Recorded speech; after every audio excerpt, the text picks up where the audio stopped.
നമസ്കാരം, welcome back to histories. വർഷം 1850 ഫെബ്രുവരി മാസം.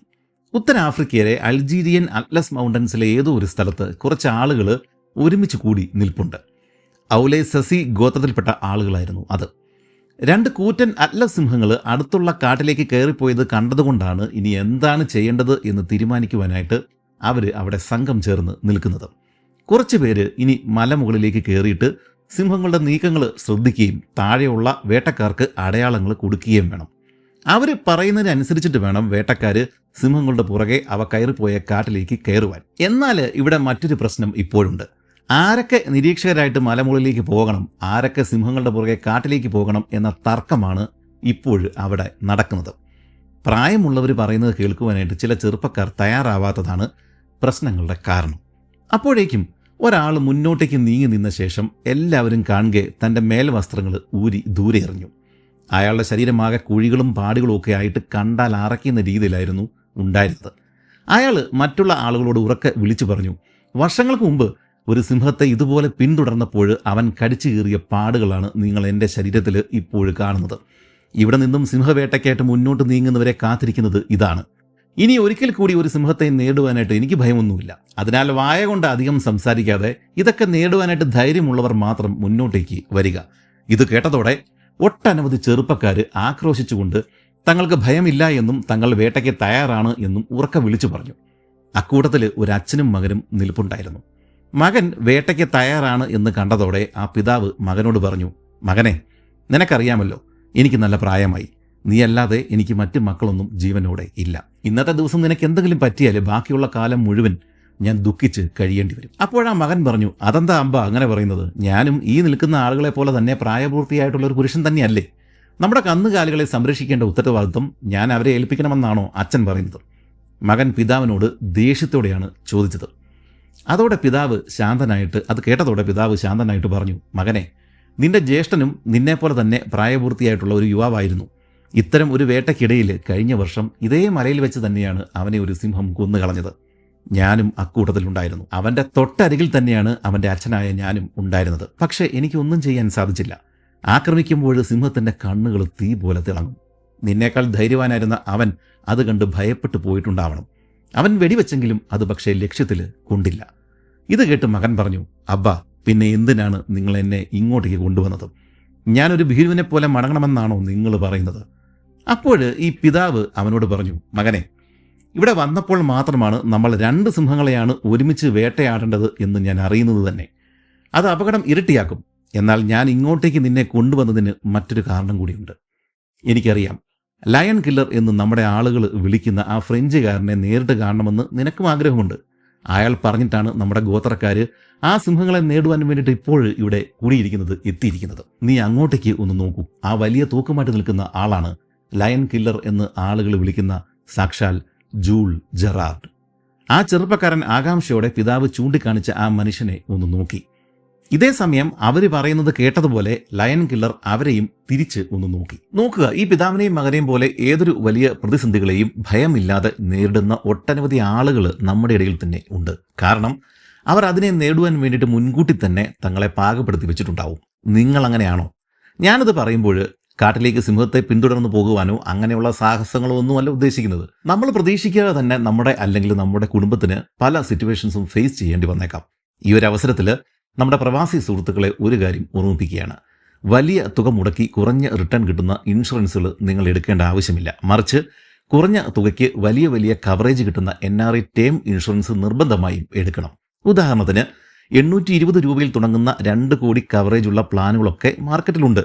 പക്ഷേ ചെറിയൊരു പ്രശ്നം എന്താണെന്ന് വെച്ചാൽ വരുന്ന മാസങ്ങളിൽ പ്രീമിയം കുത്തനെ കൂടുമെന്നാണ് വാർത്തകൾ. അതുകൊണ്ട് ടേം ഇൻഷുറൻസ് നോക്കുന്നവർ പെട്ടെന്ന് തന്നെ കമന്റിലെ ലിങ്ക് നോക്കിക്കൊള്ളുക. കാത്തിരുന്നാൽ കുറഞ്ഞ തുകയ്ക്ക് കിട്ടുന്നത് ഇനി ഇല്ലാതാവും. പിന്നെ ഈ ടേം ഇൻഷുറൻസ് എല്ലാവർക്കും കമ്പനികൾ കൊടുക്കില്ല. വിദ്യാഭ്യാസം, പ്രായം, വരുമാനം ഒക്കെ നോക്കിയിട്ടാണ് കൊടുക്കുക. അത്തരത്തിൽ നിങ്ങൾക്ക് ടേം ഇൻഷുറൻസ് എടുക്കുവാനായിട്ട് യോഗ്യത ഉണ്ടെങ്കിൽ എത്രയും പെട്ടെന്ന് എടുക്കുക. നമ്മൾ മരണപ്പെട്ടാലും ക്യാൻസർ പോലുള്ള ക്രിട്ടിക്കൽ ഇൽനസ് വന്നാലുമൊക്കെ സർക്കാരിൻ്റെ 5-10 ലക്ഷം ഒന്നും ആവണം എന്നില്ല. കുടുംബത്തിന് അത് വലിയ ബാധ്യത ഉണ്ടാക്കും. അതുകൊണ്ട് തന്നെ ഒരു പ്രൊട്ടക്ഷൻ നമ്മൾ സ്വയം എടുത്തിരിക്കണം. പല പ്ലാനുകളും 85 വയസ്സ് വരെയും 100 വയസ്സ് വരെയും ഒക്കെ കവറേജ് ഉണ്ടാവുന്നവയാണ്. എത്രയും പെട്ടെന്ന് എടുത്താൽ ആ പ്രീമിയം തന്നെ അവസാനം വരെ അടച്ചാൽ മതിയാവും. പക്ഷേ പലതും കമ്പയർ ചെയ്ത് വേണം എടുക്കുവാനായിട്ട്. അത്തരത്തിൽ 51 ഇൻഷുറൻസ് പാർട്ട്നേഴ്സിൽ നിന്ന് താരതമ്യം ചെയ്ത് GST വേവർ അടക്കം നേടി 23% വരെ കുറഞ്ഞ പ്രീമിയത്തിന് ടേം ഇൻഷുറൻസ് എടുക്കുവാൻ വേണ്ട ലിങ്ക് കമൻറ്റിൽ കൊടുത്തിട്ടുണ്ട്. ഇതുവഴി നിങ്ങൾക്ക് കാലാവധി കഴിഞ്ഞാൽ അടച്ച പണം തിരികെ കിട്ടുന്നത് കിട്ടാത്തത് അങ്ങനെ പല കാര്യങ്ങളും എളുപ്പത്തിൽ താരതമ്യം ചെയ്യാനായിട്ട് സാധിക്കും. ഒരു ചെറിയ തുക കുടുംബത്തിൻ്റെ സുരക്ഷയ്ക്ക് വേണ്ടി മാറ്റിവെക്കാനായിട്ട് ആരും മടി കാണിക്കരുത്. നമുക്ക് കഥയിലേക്ക് മടങ്ങി വരാം. പ്രശസ്തനായ ലയൺ കില്ലറെ ആ പിതാവ് തൻ്റെ ഏക മകന് കാട്ടിക്കൊടുക്കുവാൻ വേണ്ടിയിട്ട് വന്നിരിക്കുകയാണ്. എന്നാൽ സിംഹങ്ങളെ വേട്ടയാടുവാൻ അയാളുടെ കൂടെ പോകുവാൻ മാത്രം ആ ഒരു പിതാവ് മകനെ സമ്മതിക്കുന്നില്ല. ആ ചെറുപ്പക്കാരൻ തിരിഞ്ഞ് പിതാവിനോട് പറഞ്ഞു, തിരികെ വീട്ടിൽ പോകണമെന്നുണ്ടെങ്കിൽ അങ്ങ് ഒറ്റയ്ക്ക് പൊക്കിക്കൊള്ളുക, എന്നെ പ്രതീക്ഷിക്കേണ്ട. ഞാൻ ഇപ്പോഴും നിങ്ങളുടെ കൂട്ടത്തിൽ മടങ്ങി പോന്നാൽ നമ്മെക്കുറിച്ച് നമ്മൾ ഇപ്പോഴും വാനോളം പുകഴ്ത്തുന്ന ഈ ലയൺ കില്ലർ എന്താവും കരുതുക? നമ്മുടെ ഗോത്രക്കാർ ഭീരുക്കളാണ് എന്ന് അയാൾ കരുതില്ലേ? ഇത് കേട്ടതോടെ പിതാവ് മകനെ എങ്ങനെയും പിന്തിരിപ്പിക്കണമെന്നുള്ള ഉദ്ദേശത്തിൽ തിരികെ തൻ്റെ കൂടെ വന്നാൽ നല്ലൊരു കുതിരയെ വാങ്ങിത്തരാമെന്ന് മകനോട് പറഞ്ഞു. സിംഹത്തെ കൊല്ലാൻ കഴിവില്ലാത്ത ഭീരുവായ ഒരുവനാണ് കുതിരപ്പുറത്തിരിക്കുന്നത് എന്ന് പറഞ്ഞ് ആളുകൾ തന്നെ കളിയാക്കുമെന്നായിരുന്നു അതിനുള്ള മകന്റെ മറുപടി. അതോടുകൂടി പിതാവ് ഒരു പടി കൂടി ഉയർന്ന് മറ്റൊരു വാഗ്ദാനമാണ് അടുത്തതായി കൊടുത്തത്. അവൻ ഇഷ്ടപ്പെടുന്ന പെണ്ണിനെ കല്യാണം കഴിപ്പിച്ചു കൊടുക്കാം എന്നായിരുന്നു അടുത്ത ഓഫർ. എന്നാൽ ഇതേ കാര്യം പറഞ്ഞ് ആ പെണ്ണും തന്നെ കളിയാക്കുമെന്നായിരുന്നു മകൻ പറഞ്ഞത്. ഇത്തരത്തിൽ അച്ഛനും മകനും തമ്മിൽ സംഭാഷണങ്ങൾ നടക്കുന്നത് കേട്ടിട്ട് സാക്ഷാൽ ലയൺ കില്ലർ അങ്ങോട്ടേക്ക് നടന്നു വന്നു. അയാൾ ധീരനായ മകനെ അഭിനന്ദിക്കുകയും ഈ വേട്ടയിൽ മകനൊന്നും സംഭവിക്കാതെ താൻ നോക്കിക്കൊള്ളാമെന്ന് അച്ഛന് വാക്ക് കൊടുക്കുകയും ചെയ്തു. അങ്ങനെ അച്ഛനും മകനും തമ്മിലുള്ള ആ തർക്കം അവിടെ അവസാനിച്ചു. ശേഷം ഈ ജൂൾ ജെറാർഡ് സിംഹങ്ങളെ ആക്രമിക്കുവാനായിട്ട് തയ്യാറാകുവാനായിട്ട് ആളുകളോട് ഉറക്കെ വിളിച്ചു പറഞ്ഞു. സിംഹങ്ങളെ പതിയിരുന്ന് ആക്രമിക്കുന്നതിന് പകരം സിംഹത്തെ പ്രകോപിപ്പിച്ച് പുറത്തിറക്കി തൻ്റെ നേർക്ക് വരുത്തിയ ശേഷം മുഖാമുഖം നിന്ന് വെടിവെക്കുന്ന രീതിയായിരുന്നു ലയൺ കില്ലർ ജൂൾ ജെറാർഡിൻ്റെത്. അതുകൊണ്ട് തന്നെയാണ് തങ്ങൾ ഒരിക്കൽ നല്ല രീതിയിൽ കളിയാക്കിക്കൊണ്ടിരുന്ന ആ ഫ്രഞ്ച് സൈനികനെ പിന്നീട് ലയൺ കില്ലർ എന്ന് വിളിച്ചുകൊണ്ട് അവർ ബഹുമാനിക്കാനായിട്ട് തുടങ്ങിയത്. ഇതേ സമയം അവർ തയ്യാറാകുന്നതിന് മുമ്പ് തന്നെ ആ 2 സിംഹങ്ങളിൽ ഒന്ന് കാട്ടിൽ നിന്നും പുറത്തേക്ക് ഇറങ്ങി വന്നു. ഒരു പാറയുടെ മുകളിൽ തോക്ക് തയ്യാറാക്കിക്കൊണ്ട് നിന്നിരുന്ന ജൂൾ ജെറാർഡിൻ്റെ നേർക്ക് തന്നെയാണ് അവൻ നടന്നു വരുന്നത്. അദ്ദേഹവും സഹായിയും ഇരുന്നിരുന്ന പാറയ്ക്ക് ചുറ്റിനും വേറെയും പാറകൾ ഉണ്ടായിരുന്നു. അവയുടെ ഇടയിൽ അത്യാവശ്യം വലിപ്പമുള്ള കുഴികളും വിടവുകളും വേറെയുമുണ്ട്. അതിനാൽ ആ പാറകളുടെ മുകളിലൂടെ കുറച്ച് ചാട്ടങ്ങൾ ചാടാതെ ഈ സിംഹത്തിന് ജെറാർഡിൻ്റെ അരികിലെത്തുവാനായിട്ട് സാധിക്കുമായിരുന്നില്ല. മുമ്പ് സംസാരിച്ച ചെറുപ്പക്കാരനും മറ്റുള്ള ആളുകളും ദൂരെ മാറിയിട്ട് മറ്റൊരു സ്ഥലത്താണ് ഇരുന്നിരുന്നത്. സിംഹത്തെ എങ്ങനെയും ഏതെങ്കിലും രീതിയിൽ ലയൺ കില്ലറുടെ നേർക്ക് ദിശ മാറ്റി വിടുകയെന്ന ജോലിയാണ് അവർക്കുണ്ടായിരുന്നത്. ഈ ജെറാർഡിന്റെ കൂടെ ഒരു സഹായിയുണ്ട്. ആ സഹായിയുടെ കയ്യിൽ ബാരലിന് നീളക്കുറവുള്ള കാരബിൻ ഫയറാം എന്നറിയപ്പെടുന്ന രീതിയിലുള്ള ചെറിയൊരു തോക്കാണ് ഉണ്ടായിരുന്നത്. അത് അയാളുടെ കയ്യിലിരുന്ന് അബദ്ധത്തിൽ പൊട്ടാതിരിക്കുവാൻ വേണ്ടിയിട്ട് ഹാഫ് കോക്ക് പൊസിഷനിലാണ് അത് വെച്ചിരുന്നത്. ജെറാർഡിന്റെ കയ്യിൽ ഒരു ഡബിൾ ബാരൽ ഗണ്ണായിരുന്നു അപ്പോൾ ഉണ്ടായിരുന്നത്. അതായത് കുറഞ്ഞത് 3 തവണ നിറയൊഴിക്കുവാനുള്ള കരുതലാണ് ഇപ്പോഴവരുടെ കയ്യിൽ ഉള്ളത്. ഇതേസമയം പൊന്തക്കാട്ടിൽ നിന്നും പുറത്തിറങ്ങി ജെറാർഡിനെ നേർക്ക് നടന്നു വന്നിരുന്ന ആദ്യത്തെ സിംഹത്തിന് ഏതാണ്ട് 60 ചൂടുകൾ പുറകിലായിട്ട് രണ്ടാമത്തെ സിംഹവും പ്രത്യക്ഷപ്പെട്ടു. ഏറ്റവും മുന്നേ നടന്നു നീങ്ങിയിരുന്ന ആ സിംഹം വേഗത്തിൽ നടന്നെടുത്ത് കുറച്ച് മുന്നിലായിട്ടുള്ള ഒരു പാറയ്ക്ക് മുകളിൽ കയറി ജെറാർഡിന് നേർക്ക് ചാടുവാനായിട്ട് തയ്യാറെടുത്ത് ഇങ്ങനെ നിൽക്കുകയാണ്.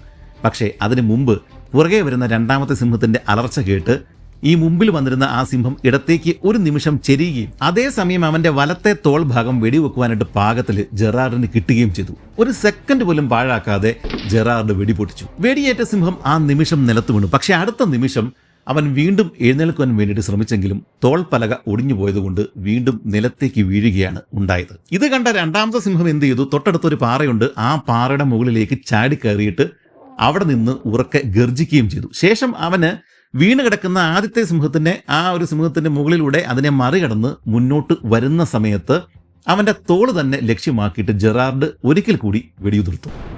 എന്നാൽ അത് വേണ്ട വിധം ലക്ഷ്യത്തിൽ കൊണ്ടില്ല. സിംഹത്തിൻ്റെ അടുത്ത ചാട്ടം ജെറാർഡും സഹായി നിൽക്കുന്ന ആ ഒരു പാറയിലേക്കാണ്. ജെറാർഡ് അതിവേഗത്തിൽ സഹായിയുടെ കയ്യിൽ നിന്നും തോക്ക് വാങ്ങുകയും സിംഹം ചാടുന്ന അവസരത്തിൽ തന്നെ ആ ഒരു സെയിം ടൈമിൽ തന്നെ വെടിപൊട്ടിക്കുകയും ചെയ്തു. അവരെ ലക്ഷ്യമാക്കിയിട്ട് ചാടി വന്ന ആ സിംഹം ഈ ജെറാർഡും സഹായി നിൽക്കുന്ന അതേ പാറയിൽ തന്നെയാണ് വെറും 4 അടി ദൂരം മാത്രം അകലെയാണ് പരിക്കേറ്റ് നിലത്ത് വീണത്. അവൻ വീണ്ടും എഴുന്നേൽക്കാനായിട്ട് ശ്രമിക്കുന്നുണ്ടായിരുന്നുവെങ്കിലും അതിന് സാധിക്കുന്നുണ്ടായിരുന്നില്ല. ഈ ഒരു സമയം കൊണ്ട് ജെറാർഡ് തൻ്റെ തോക്ക് വീണ്ടും നിറയ്ക്കുകയും അവസാനത്തെ വെടിയുതിർത്ത് അവനെ വധിക്കുകയും ചെയ്തു. ഫ്രഞ്ചുകാർ ഇത്തരം ഫൈനൽ ഡെത്ത് ബ്ലോയെ കുതുഗാസ് എന്നാണ് വിളിക്കുക. നമ്മുടെ ജോൺ വിക്ക് സിനിമയിലെ 3-ാം ഭാഗത്തിന്റെ അവസാനം വില്ലൻ കഥാപാത്രം ഇതേ വാക്ക് ഉച്ചരിച്ചുകൊണ്ട് ജോൺ വിക്കിനെ കൊല്ലാൻ വരുന്നത് നിങ്ങൾ കണ്ടിട്ടുണ്ടാവണം. ഈ വാക്ക് കൂടുതൽ പ്രചാരത്തിലാകുവാനായിട്ട് കാരണമായതിൽ ഒരാൾ തീർച്ചയായും നമ്മുടെ ഈ ജൂൾ ജെറാർഡ് തന്നെയാണ്. അദ്ദേഹം തൻ്റെ ബുക്കുകളിൽ ഉടനീളം ഈ ഒരു വാക്ക് ഉപയോഗിക്കുന്നുണ്ട്. വലിയ പ്രയാസം കൂടാതെ എന്നാൽ ധീരതയോടെ നിഷ്പ്രയാസം നമ്മുടെ ഈ ജെറാർഡ് 2 സിംഹങ്ങളെ കൊന്നതായിട്ട് നമുക്ക് തോന്നും. എന്നാൽ അദ്ദേഹം ഈ ഒരു അവസ്ഥയിലേക്ക് എത്തിച്ചേർന്നത് ഒട്ടനവധി പ്രതിബന്ധങ്ങളെ നേരിട്ടുകൊണ്ടാണ്.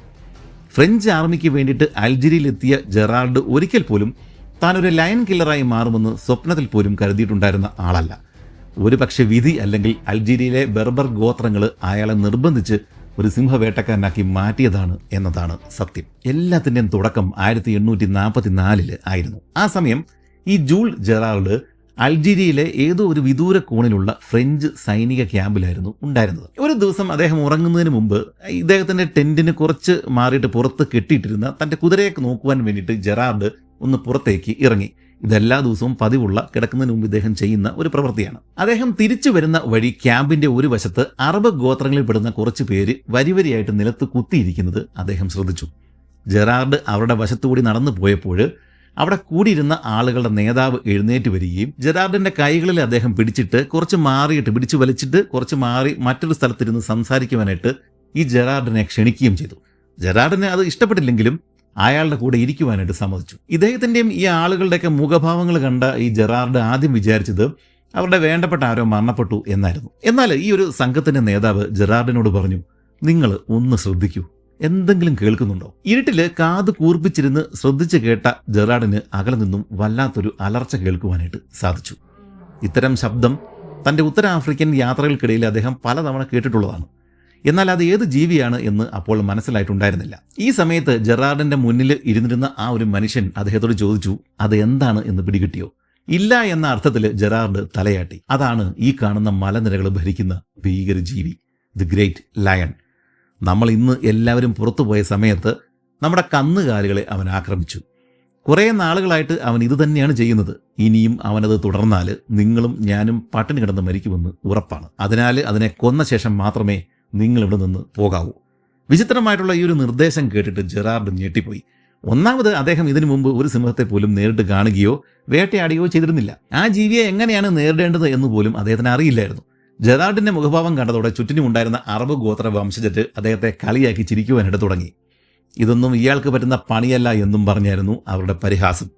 എന്നാൽ നിങ്ങൾ ഇത്രയ്ക്ക് ധീരന്മാരാണെങ്കിൽ എന്തുകൊണ്ടാണ് സിംഹത്തെ ഭയന്ന് കഴിയുന്നത് എന്ന് തിരിച്ചു ചോദിച്ചതോടെ ആളുകൾ നിശബ്ദരായി. എങ്കിലും അവരുടെ കളിയാക്കലുകൾ ജെറാർഡിന്റെ ഹൃദയത്തിൽ തന്നെയാണ് തുളച്ചു കയറിയത്. അഭിമാനം വർണ്ണപ്പെട്ട ജെറാർഡ് അന്ന് രാത്രി എടുത്ത തീരുമാനമാണ് സത്യത്തിൽ അറ്റ്ലസ് സിംഹങ്ങളുടെ തലവര തന്നെ മാറ്റിക്കളഞ്ഞത്. എങ്കിലും ഈ ജൂൾ ജെറാർഡിന്റെ ആദ്യത്തെ വേട്ടകളൊക്കെ തീർത്തും പരാജയമായിരുന്നു.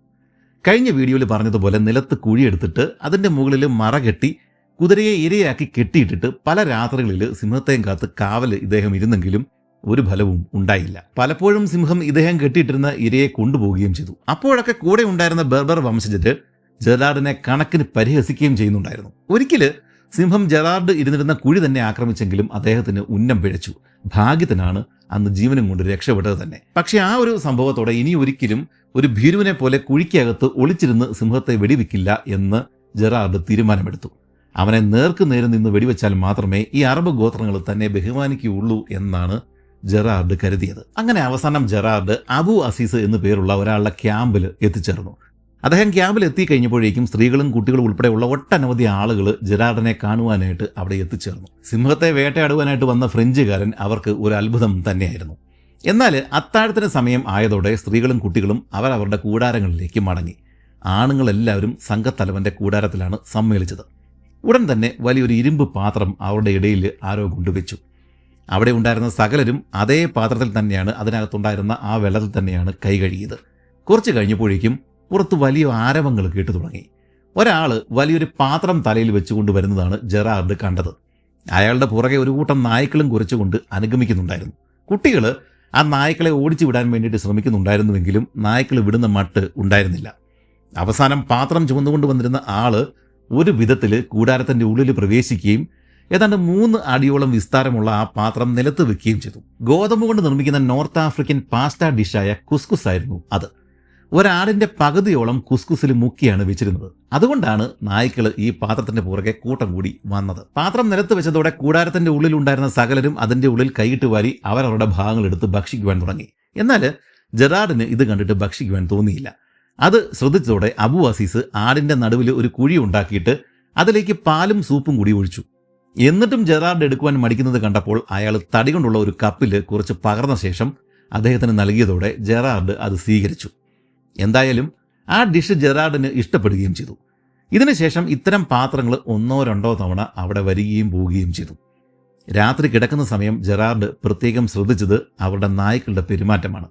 എല്ലാവരും കിടന്നു കഴിഞ്ഞപ്പോഴേക്കും ഈ നായ്ക്കളെല്ലാം തന്നെ കൂടാരങ്ങളുടെ മുകളിലേക്ക് കയറി അവിടെ കിടക്കുകയാണ് ചെയ്തത്.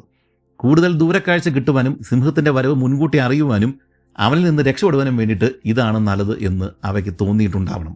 രാത്രിയായിട്ടും പല കൂടാരങ്ങളിൽ നിന്നും സാമാന്യം നല്ല രീതിയിൽ ചിരിയും ശബ്ദവും മുഴങ്ങുന്നുണ്ടായിരുന്നു. ഇത് സാധാരണമാണ്. ഇതിനിടെ ചില നായ്ക്കൾ യജമാനന്മാരുടെ കൂടാരത്തിന്റെ ഉള്ളിൽ നുഴഞ്ഞു കയറിയിട്ട് അതിന്റെ ഉള്ളിൽ കിടക്കുവാൻ ശ്രമിക്കുന്നുണ്ട്. പെണ്ണുങ്ങൾ അവയെ അടിച്ചോടിക്കുന്ന കോലാഹലങ്ങൾ രാത്രിയിലുടനീളം കേൾക്കുവാനായിട്ട് സാധിക്കും. ഇത് കൂടാതെ ഈച്ചകളും കൊതുകുകളും മറ്റ് ചെറുജീവികളും ഉണ്ടാക്കുന്ന പ്രശ്നങ്ങൾ വേറെയും ഉണ്ട്. ഇതിങ്ങനെ വിവരിക്കുമ്പോൾ ജെറാർഡ് ഈ ബെർബർ ജനതയുടെ ഒരു പ്രത്യേകത പറയുന്നുണ്ട്. ഇത്തരം ശബ്ദ കോലാഹലങ്ങൾക്കിടയിലാണ് അവരെന്നും കിടന്ന് ഉറങ്ങുന്നത്. എന്നാൽ നിശബ്ദത അവരുടെ ഉറക്കം കളയും. പ്രകൃതി നിശബ്ദമായാൽ എന്തോ ഒന്ന് സംഭവിക്കാൻ പോവുകയാണ് എന്നുള്ളൊരു ധാരണയാണ് ഇവർക്കുള്ളത്. അതിനാൽ സകലതും നിശബ്ദമാകുന്ന വേളയിൽ അവർ ഞെട്ടിയെഴുന്നേൽക്കും. ഏത് രീതിയിലുള്ള പരുക്കൻ ജീവിതമായിരുന്നു അവർക്കുണ്ടായിരുന്നത് എന്ന് നമുക്ക് ഇതിൽ നിന്നും മനസ്സിലാക്കാനായിട്ട് സാധിക്കും. സിംഹത്തെയും കാത്ത് മണിക്കൂറുകൾ ഈ കെണിക്കുഴിയിൽ രാത്രിയിൽ ഒറ്റയ്ക്കിരിക്കുന്നതാണ് ഇതിലും ഭേദമെന്നാണ് തനിക്ക് പലപ്പോഴും തോന്നിയിട്ടുണ്ട് എന്ന് നമ്മുടെ ഈ ജെറാർഡ്, അതായത് രാത്രി ഇവരുടെ ഇങ്ങനെ ഈ ഒരു ക്യാമ്പിൽ ഇങ്ങനെ അസ്വസ്ഥമായിട്ട് കിടക്കുന്നതിനേക്കാൾ നല്ലത് ഒരു കുഴിയിൽ പോയിട്ട് സിംഹത്തെ നോക്കി ഒറ്റയ്ക്കിരിക്കുന്നതാണ് നല്ലത് എന്നാണ് ജെറാർഡ് പലപ്പോഴും പറയുന്നത്. ഇങ്ങനെ ഒരു ദിവസം അബു അസീസിന്റെ ക്യാമ്പിൽ അന്തി ഉറങ്ങുമ്പോഴാണ് വല്ലാത്തൊരു ശബ്ദം കേട്ട് ജെറാർഡ് ഞെട്ടി എഴുന്നേറ്റത്. നായ്ക്കൾ ഉച്ചത്തിൽ കുരയ്ക്കുകയും സ്ത്രീകളും കുട്ടികളും അലമുറയിടുകയും ആണുങ്ങൾ അലറിക്കൊണ്ട് തലങ്ങും വിലങ്ങും ഓടുകയും ചെയ്യുന്നുണ്ട്. ജെറാർഡിന്റെ ടെന്റിന് പുറത്ത് കാവൽ നിന്നിരുന്ന ഗാർഡ് ഒറ്റച്ചാട്ടത്തിനകത്ത് കിടക്കുകയും ജെറാർഡിന്റെ മുകളിലൂടെ ചാടി അപ്പുറം കടന്നിട്ട് ഉറങ്ങിക്കിടന്നിരുന്ന മറ്റുള്ളവരെ വലിച്ചെഴുന്നേൽപ്പിക്കുകയും ചെയ്തു. അതുവരെയും തൊട്ടടുത്ത് കൂർക്കം വലിച്ചു കിടന്നിരുന്ന ആളുകൾ ഒറ്റയടിക്ക് എഴുന്നേൽക്കുകയും പുറത്തേക്ക് ഓടുകയും ചെയ്യുന്നത് കണ്ടതോടെ ജെറാർഡ് ശരിക്കും ഞെട്ടിപ്പോയി. മറ്റ് ടെന്റുകളിൽ നിന്നും സ്ത്രീകളുടെയും കുട്ടികളുടെയും ശബ്ദങ്ങൾ കൂടി ആയപ്പോഴേക്കും കാര്യങ്ങൾ ആകെ വഷളായി. ചാടി പുറത്തിറങ്ങിയ ജെറാർഡ് കണ്ടത് സകല ടെന്റുകൾക്ക് മുന്നിൽ ആളുകൾ തീ കൂട്ടിയിട്ടിരിക്കുന്ന കാഴ്ചയാണ്. ഇതേ സമയം മറ്റൊരു വശത്തുകൂടി അബു അസീസ് കുറച്ച് ആളുകളെയും കൂട്ടിക്കൊണ്ട് വിറകുകൾ പെറുക്കിക്കൊണ്ട് വരുന്നുണ്ടായിരുന്നു. ശേഷം അതെല്ലാം കൂടെ കൂട്ടിയിട്ടിട്ട് വലിയൊരു തീക്കുണ്ടം ഉണ്ടാക്കുവാനും വേണ്ടിയിട്ടാണ് ഈ അബു അസീസ് ശ്രമിക്കുന്നത്. മറ്റ് ടെന്റുകളിൽ നിന്നുള്ളവരും ഇത് തന്നെയാണ് ചെയ്യുന്നത്. എന്തിനെയോ അകറ്റുവാനും വേണ്ടിയിട്ടാണ് അവർ ഈ പണി ചെയ്യുന്നത് എന്ന് ജെറാർഡിന് പിടികിട്ടി. പെട്ടെന്ന് ഇരുട്ടിൽ നിന്നും മലയിടിഞ്ഞു വരുന്നത് പോലെ വലിയൊരു ഭീകര ശബ്ദം കൂടി കേട്ടു തുടങ്ങി. അത് കേട്ടതോടെ ആളുകൾ മറുഭാഗത്തേക്ക് ഓടുകയും അവിടെ കൂട്ടം കൂടി നിൽക്കുകയും ചെയ്തു. ഇതിനിടയിൽ ആരൊക്കെയോ ജെറാർഡിനെയും വലിച്ചഴിച്ച് അവരുടെ കൂടെ കൊണ്ടുചെന്ന് നിർത്തിയിട്ടുണ്ടായിരുന്നു. സ്ത്രീകളെയും കുട്ടികളെയും നടുക്ക് നിർത്തിയിട്ട് ആണുങ്ങൾ അവർക്ക് ചുറ്റിനുമായിട്ടാണ് അവിടെ നിന്നിരുന്നത്. സകല ആളുകളുടെയും കയ്യിൽ കത്തിച്ച പന്തങ്ങളും ഉണ്ടായിരുന്നു. ഇക്കൂട്ടത്തിൽ അവിടെ നായ്ക്കളും എന്തോ വരുന്നതും പ്രതീക്ഷിച്ച് ഇരുട്ടിലേക്ക് തന്നെ നോക്കി നിൽക്കുന്നതും ജെറാർഡ് ശ്രദ്ധിച്ചു. അടുത്ത നിമിഷം ഒരു നിശബ്ദത അവിടെ ആകെ വ്യാപിച്ചു. തുടർച്ചയായി കുരച്ചുകൊണ്ടിരുന്ന നായ്ക്കൾ പോലും ആ സമയം അനങ്ങാതെ ശബ്ദമുണ്ടാക്കാതെ നിൽക്കുകയാണ് ചെയ്തത്. ഇതേ സമയം ഇരുട്ടിൽ നിന്നും കേൾക്കുന്ന ആ ഹുങ്കാര ശബ്ദം അടുത്തടുത്ത് വരികയാണ്. ആ ഒരു ശബ്ദത്തിൽ നിന്നും ഇരുട്ടിൽ നിന്നും എന്താണ് പുറത്തേക്ക് വരാൻ പോകുന്നതെന്ന് ജെറാർഡിന് മനസ്സിലായതേയില്ല. അടുത്ത നിമിഷം അവരുടെ ക്യാമ്പിന് ചുറ്റും കിട്ടിയിട്ടിരുന്ന തടിവേലികൾ പൊളിച്ചുകൊണ്ട് 100 കണക്കിന് കന്നുകാലികൾ അവരുടെ കോമ്പൗണ്ടിലേക്ക് പ്രവേശിച്ചു. ആ സമയത്തുണ്ടായ കോലാഹലവും ശബ്ദവും ആ രംഗവും ജെറാർഡ് ഇതിനു മുമ്പ് തന്റെ ജീവിതത്തിൽ ഒരിക്കലും അനുഭവിച്ചിട്ടുണ്ടായിരുന്നില്ല. കന്നുകാലികളും ആടുകളും കുതിരകളും കഴുതുകളും ഒട്ടകങ്ങളും അടങ്ങിയ 1000-ഓളം വളർത്തു മൃഗങ്ങളുടെ ഒരു കൂറ്റൻ ജാഥയാണ് ഇരുട്ടിലൂടെ അവരുടെ മുന്നിലൂടെ അതിവേഗത്തിൽ പാഞ്ഞുപോയത്. അവരുടെ ടെന്റുകളും പാത്രങ്ങളും കശക്കി എറിഞ്ഞുകൊണ്ടാണ് അവറ്റകൾ പ്രാണഭയത്തോടെ ഓടിപ്പോകുന്നത്. ഇത്രയധികം മൃഗങ്ങളുടെ ശബ്ദം നോഹയുടെ പെട്ടകത്തിൽ പോലും ഉണ്ടായിരുന്നിരിക്കില്ല എന്നാണ് ജെറാർഡ് എഴുതിയിരിക്കുന്നത്. അന്തം വിട്ടുപോയ ജെറാർഡിനെ നോക്കിക്കൊണ്ട് അബു അസീസ് പറഞ്ഞു, ഇറ്റ്സ് ഹിം ദ ലയൺ. നിമിഷങ്ങൾക്കുള്ളിൽ ക്യാമ്പ് മുഴുവനും തകർത്ത് തരിപ്പണമാക്കിയ ആ മൃഗങ്ങൾ ഇരുട്ടിൽ മറഞ്ഞു കഴിഞ്ഞപ്പോഴാണ് താൻ സ്ത്രീകളുടെയും കുട്ടികളുടെയും കൂടിയാണ് ഇത്രയും നേരം നിന്നിരുന്നത് എന്ന യാഥാർത്ഥ്യം ജെറാർഡിന് പിടികിട്ടിയത്. ഇത്തരം സംഭവങ്ങൾ ജെറാർഡിന് കൂടുതൽ മനോവിഷമമാണ് ഉണ്ടാക്കിയത്. ഇതിനിടെ കൂട്ടത്തിലെ ആണുങ്ങൾ തോക്കുകളൊക്കെ ആയിട്ട് ഇരുട്ടിലേക്ക് ഓടി മറിഞ്ഞു കഴിഞ്ഞിട്ടുണ്ടായിരുന്നു. പല വഴിയെ ചിതറിപ്പോയ തങ്ങളുടെ വളർത്തു മൃഗങ്ങളെ എങ്ങനെയും കണ്ടെത്തി തിരികെ കൊണ്ടുവരാനായിട്ടാണ് ഇനി അവരുടെ ശ്രമം. ചില മൃഗങ്ങൾ ടെന്റുകൾക്കുള്ളിലേക്കാണ് കയറിക്കൂടിയിരിക്കുന്നത്. അവയെ പുറത്തിറക്കിയിട്ട് വേണം സ്ത്രീകളെയും കുട്ടികളെയും തിരികെ അകത്തേക്ക് പ്രവേശിപ്പിക്കുവാനായിട്ട്. ഇവരുടെ ഈ കന്നുകാലി കൂട്ടങ്ങളിൽ ഏതെങ്കിലും 1-2 എണ്ണം സിംഹത്തിന്റെ കയ്യിൽ ഇപ്പോൾ പെട്ടുപോയിട്ടുണ്ടാവും. അതുകൊണ്ട് തന്നെ ഇന്ന് രാത്രി സിംഹം ഇനി വീണ്ടും ആക്രമിക്കാനായിട്ട് സാധ്യതയില്ല. അതുകൊണ്ട് ഇനി അവനെ ഭയക്കേണ്ട ആവശ്യവുമില്ല. അങ്ങനെ നേരം വെളുത്തു. ഇത്രയും നേരത്തിനിടയിൽ അവർ കേടായ ടെന്റുകളൊക്കെ നന്നാക്കിയെടുക്കുകയും ഓടിപ്പോയ കന്നുകാലികളെ തിരികെ കൊണ്ടുവരികയും ചെയ്തിരുന്നു. മണിക്കൂറുകൾക്കുള്ളിൽ എല്ലാം പഴയപടി ആയത് കണ്ട് ജെറാർഡ് അതിശയിച്ചു പോയി. രാത്രിയിൽ ഇങ്ങനെയൊരു സംഭവം നടന്നതിൻ്റെ യാതൊരു ഭാവവും ആരുടെയും മുഖത്തില്ല. ഇതെല്ലാം അവരുടെ ജീവിതത്തിലെ സ്ഥിരമായിട്ട് നടക്കുന്ന കാര്യങ്ങളാണ്. ഇതേ സമയം ഒരു വയോധികൻ സാവധാനം ജെറാർഡിൻ്റെ അരികിൽ വന്നിട്ട് പറഞ്ഞു, ഇന്നലെ കാലുകളെ കൊണ്ടുപോയ ആ സിംഹമുണ്ടല്ലോ, അത് പുതിയ ആളല്ല, അവനൊരു ചട്ടുകാലനാണ്. എങ്ങനെയാണ് ആ സിംഹത്തിൻ്റെ ഒരു കാലിന് പരിക്കുണ്ടായത് എന്നറിയുവാനായിട്ട് ജെറാർഡിന് താല്പര്യമുണ്ടായിരുന്നു. അങ്ങനെ ആ വൃദ്ധൻ ഒരു കഥ പറഞ്ഞു. മാസങ്ങൾക്ക് മുമ്പ് ഇവിടെ നിന്നും അധികം ദൂരെയല്ലാത്ത മറ്റൊരു ക്യാമ്പിൻ്റെ പരിസരത്ത് രാത്രിയിൽ ഇതേ സിംഹം പ്രത്യക്ഷപ്പെട്ടു. ഒരു കുടുംബം മുഴുവനും അന്തി ഉറങ്ങുന്ന ഒരു ടെന്റിന്റെ സമീപമാണ് അവൻ അന്ന് ഉണ്ടായിരുന്നത്. ഈ സിംഹത്തിന്റെ സാമീപ്യം മനസ്സിലാക്കിയ ഗൃഹനാഥൻ തോക്കുമായിട്ട് ഇരുട്ടിൽ പതുങ്ങിയിരിപ്പുണ്ടായിരുന്നു. അനക്കം കണ്ടതോടെ അയാൾ വെടിയുതിർത്തു. എന്നാൽ സിംഹത്തിന്റെ കാലിലാണ് ആ വെടി കൊണ്ടത്. ഇരുട്ടിലെ ശത്രുവിന്റെ സാന്നിധ്യം മനസ്സിലാക്കിയ അവൻ അടുത്ത നിമിഷം കുതിച്ചു ചാടി വെടിവെച്ചയാളെ ഒറ്റക്കടിക്ക് വകവരുത്തി. ഇതേ സമയം വെടിവെച്ചയും ഈ സിംഹത്തിന്റെ ഗർജനമൊക്കെ കേട്ടതോടെ ഈ ടെന്റിന്റെ അകത്തുണ്ടായിരുന്ന ആളുകൾ ഞെട്ടി എഴുന്നേൽക്കുകയും അവർ ബഹളം വെക്കുകയൊക്കെ ചെയ്തു. ഇത് കേട്ട് കലിമൂത്ത ആ സിംഹം ആ ടെന്റ് കയറി ആക്രമിക്കുകയും കണ്ണിൽ കണ്ട എല്ലാ ആളുകളെയും കടിച്ചു കീറുകയും ചെയ്തു. എന്നാൽ ഒരമ്മയും കുഞ്ഞും ഇരുട്ടിൽ ഓടി രക്ഷപ്പെട്ടു. തൊട്ടടുത്തുള്ള മറ്റൊരു ടെന്റ് ലക്ഷ്യമാക്കിയാണ് അവരോടിയത്. ഓടി ടെന്റിന്റെ ഉള്ളിൽ കയറുന്നതിന് പകരം അവർ കുഞ്ഞിനെയും കൊണ്ട് ടെന്റിന്റെ മുകളിലേക്കാണ് വലിഞ്ഞു കയറിയത്. ബലമേറിയ കൂറ്റൻ കൂടാരങ്ങളാണ് ഈ ബെർബർ വംശജർ സാധാരണ നിർമ്മിച്ചിരുന്നത്. ഇങ്ങനെയുള്ള ആ ഒരു ടെന്റിന്റെ മുകളിലേക്ക് കയറിയാൽ സിംഹം പിടികൂടില്ല എന്നാണ് ആ പാവം അമ്മ കരുതിയത്. എന്നാൽ ഭയന്ന് കരയുന്ന കുഞ്ഞിന്റെ കരച്ചിൽ മാറ്റുവാനായിട്ട് അവർക്ക് സാധിച്ചില്ല. ഇതേ സമയം ഈ തള്ളയും കുഞ്ഞും മുകളിലേക്ക് കയറിയ അതേ ടെന്റിന്റെ അകത്ത് മറ്റൊരു കുടുംബം ശബ്ദമുണ്ടാക്കാതെ ഈ സിംഹത്തിന്റെ ശബ്ദം കേട്ടിട്ട് ശബ്ദമുണ്ടാക്കാതെ അതിനകത്ത് ഇരിപ്പുണ്ടായിരുന്നു. പക്ഷെ കുഞ്ഞിന്റെ കരച്ചിൽ കേട്ടതോടെ സിംഹം ആ സ്ത്രീയെ പിന്തുടർന്ന് അവിടെ എത്തുകയും ടെന്റിന്റെ മുകളിലേക്ക് ചാടി കയറുകയും ചെയ്തു. അതോടുകൂടി അവന്റെ ഭാരം കാരണം ആ കൂടാരം അപ്പാടെ അങ്ങ് നിലംപൊത്തി. അതോടുകൂടി ദേഷ്യം വന്ന ആ സിംഹം ഉണ്ടല്ലോ, ആ സിംഹം ടെന്റിന്റെ മേൽക്കൂരയ്ക്കടിയിൽ ഇങ്ങനെ അനങ്ങുന്ന അങ്ങോട്ടും ഇങ്ങോട്ടും അനങ്ങിക്കൊണ്ടിരിക്കുന്ന അനക്കം കണ്ട സകലതിനെയും കടിച്ച് കീറി എറിഞ്ഞു. അതിക്രൂരമായ ഒരു കൊലപാതകമാണ് പിന്നീട് അവിടെ നടന്നത്. രാത്രിയിൽ ആ ഭാഗത്തു നിന്നും വെടിവെച്ചയും ആളുകളുടെ ശബ്ദങ്ങളും ബഹളങ്ങളും ഒക്കെ കേട്ടതോടെ വെളുപ്പിനെ തന്നെ ആയുധധാരികളായിട്ടുള്ള 40ഓളം ആളുകൾ കാര്യം തിരക്കി അവിടെ എത്തിക്കഴിഞ്ഞപ്പോഴേക്കും കടിച്ചു കീറിയ പരുവത്തിൽ ചിതറിക്കിടക്കുന്ന അനേകം ശരീരങ്ങളാണ് അവർക്ക് കാണുവാനായിട്ട് സാധിച്ചത്.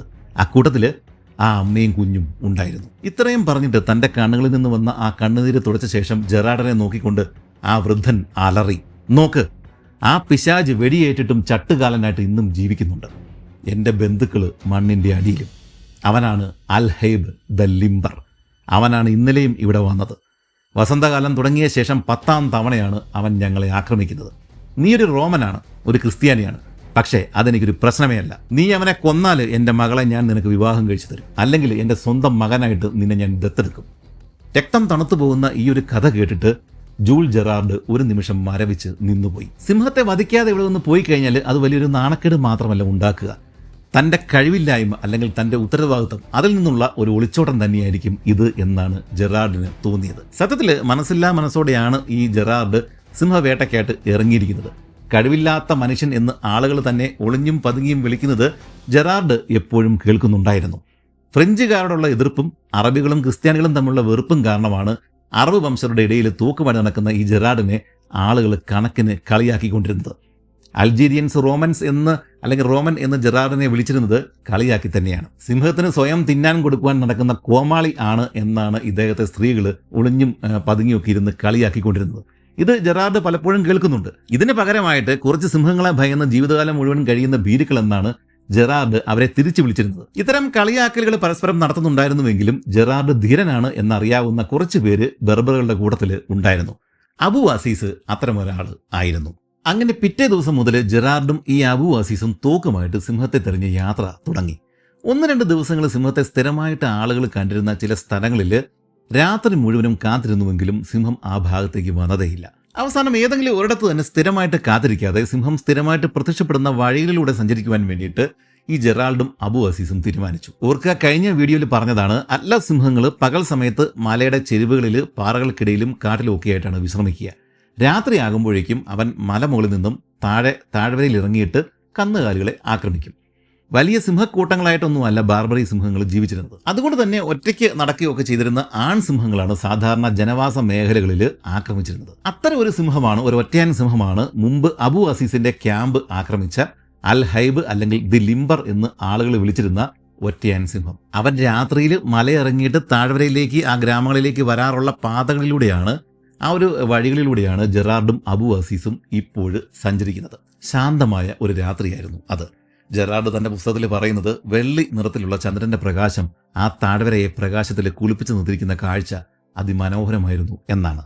അങ്ങ് താഴെ ഗ്രാമങ്ങളിലെ ആഴികളും പന്തങ്ങളും മലമുകളിൽ നിന്ന് കാണുവാനായിട്ട് സാധിക്കുന്നുണ്ട്. ആളുകളുടെയും കന്നുകാലികളുടെയും നേർത്ത ശബ്ദം പലപ്പോഴും ആ രണ്ട് വേട്ടക്കാർക്ക് കേൾക്കുവാനും കഴിയുന്നുണ്ടായിരുന്നു. മലമുകളിലെ കാടുകളിൽ നിന്നും താഴേക്ക് വളഞ്ഞു കിടക്കുന്ന ഏതെങ്കിലും ഒരു വഴിയിലൂടെ ആ സിംഹം എപ്പോൾ വേണമെങ്കിലും താഴേക്ക് വരാം, അല്ലെങ്കിൽ ഈ സമയത്ത് താഴേക്ക് നീങ്ങുന്നുണ്ടാവണം. അവർ ഇപ്പോഴും സഞ്ചരിക്കുന്ന മൺപാത ചെറിയൊരു നടപ്പാത മാത്രമായിരുന്നു. അതായത് കഷ്ടിച്ച് ഒരാൾക്ക് അങ്ങോട്ടും ഇങ്ങോട്ടും നടന്നു പോകുന്ന ചെറിയ പാതകൾ. അതുകൊണ്ട് തന്നെ ഒരാളുടെ പുറകിൽ മറ്റൊരാൾ എന്ന രീതിയിലാണ് അവർ ഇപ്പോഴും നടന്നു പോയിക്കൊണ്ടിരിക്കുന്നത്. പെട്ടെന്ന് കുറച്ച് മുന്നിൽ എന്തോ ഒരു ശബ്ദം കേട്ടതോടെ ഈ അബു അസീസ് ജെറാർഡിനെ കയ്യിൽ പിടിച്ച് വലിച്ചുകൊണ്ട് വഴിയുടെ ഒരു വശത്തുള്ള കാട്ടിലേക്ക് കയറി മറഞ്ഞങ്ങിരുന്നു. ശേഷം ശബ്ദം ഉണ്ടാക്കാതിരിക്കുവാൻ വേണ്ടിയിട്ട് അബു ഈ ജെറാർഡിനെ ആംഗ്യം കാണിച്ചു. അല്ലെങ്കിൽ ഈ രണ്ടുപേരും കൊല്ലപ്പെടും എന്നായിരുന്നു അതിൻ്റെ അർത്ഥം. എന്നാൽ ജെറാർഡിന് കാര്യം മനസ്സിലായില്ല. സിംഹത്തെ നേർക്ക് നേരെ നേടാൻ വേണ്ടിയിട്ടാണ് ഇന്ന് രാത്രി ഈ വഴി വന്നത് തന്നെ. പക്ഷേ ഇപ്പോൾ ഈ അബു അസീസ് ഒളിച്ചിരിക്കുവാൻ വേണ്ടിയിട്ടാണ് പറയുന്നത്. ജെറാർഡ് മുകളിലേക്ക് നോക്കി. തെളിഞ്ഞ ആകാശം, നക്ഷത്രങ്ങൾ മിന്നി തിളങ്ങുന്നുണ്ട്. ഫ്രാൻസിൽ ഇത്തരം രാത്രികളിൽ താൻ പുറത്തിറങ്ങി നടന്നിരുന്ന കാര്യം അയാൾക്ക് ആ സമയത്ത് ഓർമ്മ വന്നു. ഇതിനിടെ ഗണ്ണ് ലോഡ് ചെയ്ത് തയ്യാറായിട്ടിരിക്കുവാൻ വേണ്ടിയിട്ട് അബു അസീസ് ജെറാർഡിന് ചെവിയിൽ മന്ത്രിച്ചു. അടുത്ത നിമിഷം താഴെ നിന്നും മുകളിലേക്ക് വരുന്ന വഴിയിൽ വീണ്ടും ശബ്ദം കേട്ടു. അത് സിംഹമല്ല, ഒരു കൂട്ടം ആളുകൾ മല കയറി വരുന്നതാണ്. അത് കൊലയാളി കൂട്ടമാണ്. അബു അസീസ് ഭയത്തോടെ അടക്കം പറഞ്ഞു. രാത്രി കാലങ്ങളിൽ ഗ്രാമങ്ങൾ ആക്രമിച്ചും ഒറ്റയ്ക്ക് നടക്കുന്നവരെ കൊലപ്പെടുത്തിയും ജീവിക്കുന്ന ക്രിമിനൽസിൻ്റെ ഒരു കൂട്ടമാണ് ഈ വരുന്നത്. അത് കേട്ടതോടെ ജെറാർഡ് എന്തിനും തയ്യാറായി. ഇത്തരം അനേകം ഗ്രൂപ്പുകൾ അക്കാലങ്ങളിൽ, രാത്രി കാലങ്ങളിൽ ഈ ഭാഗങ്ങളിൽ കറങ്ങി നടപ്പുണ്ടായിരുന്നു.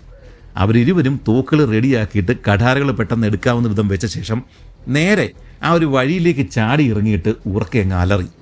ധൈര്യമുണ്ടെങ്കിൽ വാടാ നായ്ക്കളെ, അബു അസീസ് ഉറക്കെ ആക്രോശിച്ചു. നീയൊക്കെ ആണുങ്ങളെ കണ്ടിട്ടില്ല, ഇന്ന് നിന്നെയൊക്കെ ഒരു പാഠം ഞങ്ങൾ പഠിപ്പിക്കും. ഇത്രയും പറഞ്ഞു കഴിഞ്ഞപ്പോഴേക്കും മല കയറി വന്ന ആളുകളുടെ ഇടയിൽ നിന്നും കൂട്ടച്ചിരിയാണ് ഉണ്ടായത്. ഇതിനിടെ ആരൊക്കെയോ ജെറാർഡിൻ്റെയും അബുവിൻ്റെയും പേരുകളൊക്കെ വിളിച്ചു പറയുന്നതും കേട്ടു. അപ്പോഴാണ് ഈ അബു അസീസിന് അവർക്ക് പറ്റിയ അബദ്ധം മനസ്സിലായത്. ആ വന്നവരെല്ലാം അബുവിൻ്റെ ബന്ധുക്കളായിട്ടുള്ള ചെറുപ്പക്കാരായിട്ടുള്ള പിള്ളേരായിരുന്നു. അവരെല്ലാം ഈ ഭക്ഷണമൊക്കെ ഒന്ന് കഴിച്ച ശേഷം മുതിർന്ന ആളുകൾ അവരറിയാതെ രഹസ്യമായിട്ട് പുറത്തിറങ്ങിയിട്ട് രാത്രിയിൽ ഒന്ന് നടക്കുവാൻ വേണ്ടിയിട്ട് ഇറങ്ങിയതാണ്. ചെറുപ്പക്കാർക്ക് ലോകത്തെവിടെയാണെങ്കിലും ഇക്കാര്യത്തിൽ ഒരേ സ്വഭാവമാണ് ഉണ്ടായിരുന്നത് എന്ന്, അല്ലെങ്കിൽ നൈറ്റ് റൈഡ് ഒക്കെ, നൈറ്റ് ലൈഫ് എന്നൊക്കെ പറയുന്നതൊക്കെ ഇന്നും ഇന്നലെ ഒന്നും തുടങ്ങിയതല്ല എന്നൊക്കെ നമുക്ക് ഇതിൽ നിന്ന് മനസ്സിലാക്കിയെടുക്കാം. എങ്കിലും കൂറ്റിനൊരു സിംഹം കറങ്ങി നടക്കുന്ന പാതകളിലാണ് ഈ അറബ് ചെറുപ്പക്കാർ കറങ്ങാൻ ഇറങ്ങിയത് എന്ന് ഓർത്തപ്പോൾ ജെറാർഡിന് അത്ഭുതം തോന്നി. എന്നാൽ സിംഹം ഈ വഴി വരില്ല എന്ന് ഉറപ്പുവരുത്തിയ ശേഷമാണ് അവർ കറങ്ങാൻ ഇറങ്ങിയത് എന്നതാണ് സത്യം. കാരണം മണിക്കൂറുകൾക്ക് മുമ്പ് തന്നെ താഴ്വരയിലുള്ള മറ്റൊരു ഗ്രാമത്തിൽ നിന്നും ഈ സിംഹത്തിന്റെ അലർച്ചകൾ അവർ കേട്ടിരുന്നു. അതായത് സിംഹം ഇതുവഴി മലയിറങ്ങി പോയി കഴിഞ്ഞു. ഇനി പ്രഭാതമാകാതെ അവൻ ഇതുവഴി തിരികെ വരില്ല. അതുകൊണ്ടാണ് അവർ കറങ്ങുവാൻ വേണ്ടിയിട്ട് ഇറങ്ങിയത്. ഞാൻ പറഞ്ഞല്ലോ, മറ്റ് സിംഹങ്ങളെ പോലല്ല, ഈ എല്ലാ സിംഹങ്ങൾക്ക് വേറെ ചില പ്രത്യേകതകൾ, ചില റുട്ടീൻസ്, ചില സ്വഭാവ വിശേഷങ്ങളൊക്കെ ഉണ്ട്. അത് പഠിച്ച ശേഷമാണ് ഇവരവിടെ ജീവിക്കുന്നത്. ജെറാർഡിന് സിംഹം ഇറങ്ങി ആ ഗ്രാമത്തിലേക്ക് പോകണം എന്നുണ്ടായിരുന്നുവെങ്കിലും ആ ഗ്രാമം കുറച്ചധികം ദൂരെയായിരുന്നു. അതിനാൽ ഇനി അങ്ങോട്ടേക്ക് പോയിട്ട് യാതൊരു കാര്യവുമില്ല. അതുകൊണ്ട് തന്നെ അവർ ആ ചെറുപ്പക്കാരുടെ കൂടെ കുറച്ച് നേരം ചിലവഴിച്ചു.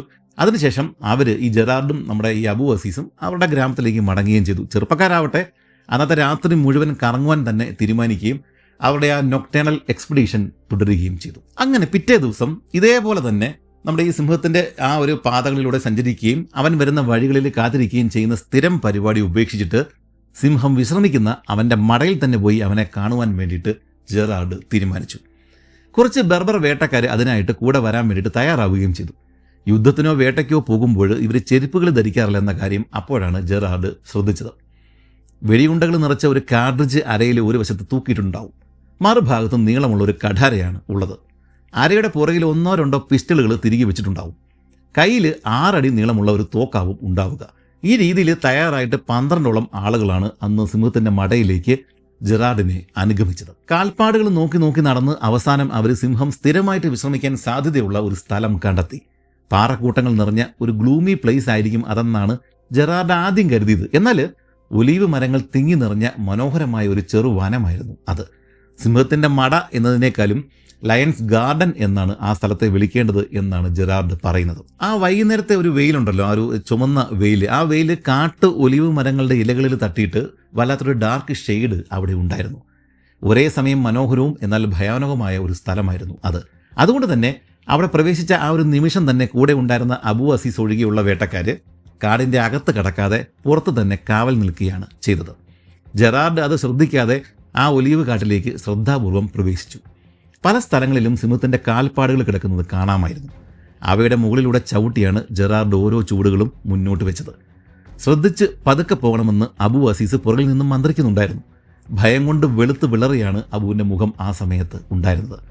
ഈ അപകടം താൻ ഒറ്റയ്ക്ക് നേരിട്ട് കൊള്ളാമെന്ന് അബുവിനോട് പറയണം എന്നുണ്ടായിരുന്നുവെങ്കിലും ജെറാർഡിന് ആ ഒരു സമയത്ത് അതിന് സാധിച്ചില്ല. മുന്നിൽ ചിലയിടങ്ങളിൽ ചെറിയ തെളിഞ്ഞ സ്ഥലങ്ങളുണ്ടായിരുന്നു. അവിടെ പല സ്ഥലങ്ങളിലും സിംഹത്തിൻ്റെ വിസർജ്യം കിടപ്പുണ്ട്. അവിടെ ഉണ്ടായിരുന്ന ഉള്ളൻ കല്ലുകളും മരക്കമ്പുകളും ഒക്കെ മാറ്റി വൃത്തിയാക്കിയ രീതിയിലാണ് ഉണ്ടായിരുന്നത്. അതായത് സിംഹം പകൽ സമയങ്ങളിൽ വിശ്രമിക്കുന്ന സ്ഥലങ്ങളാണ് അതെന്ന് ഒറ്റ നോട്ടത്തിൽ തന്നെ ഇതിൽ നിന്ന് വ്യക്തമായിരുന്നു. ചില മരക്കമ്പുകളിൽ സിംഹത്തിൻ്റെ നഖങ്ങളുടെ പാടുകളും കാണുന്നുണ്ട്. അവൻ തൻ്റെ ആയുധം മൂർച്ച കൂട്ടുന്നതാണ് അത്. ഇതിനിടെ വല്ലാത്തൊരു ശബ്ദം എവിടെ നിന്നോ വരുന്നതായിട്ട് അവർ ശ്രദ്ധിച്ചു. എന്തോ ഞെരിഞ്ഞമരുന്ന ശബ്ദമായിരുന്നു അത്. കുറച്ച് കഴിഞ്ഞപ്പോഴേക്കും മരച്ചില്ലകൾ ഒടിയുന്ന ശബ്ദവും കേട്ടു തുടങ്ങി. നീ അത് കേട്ടോ?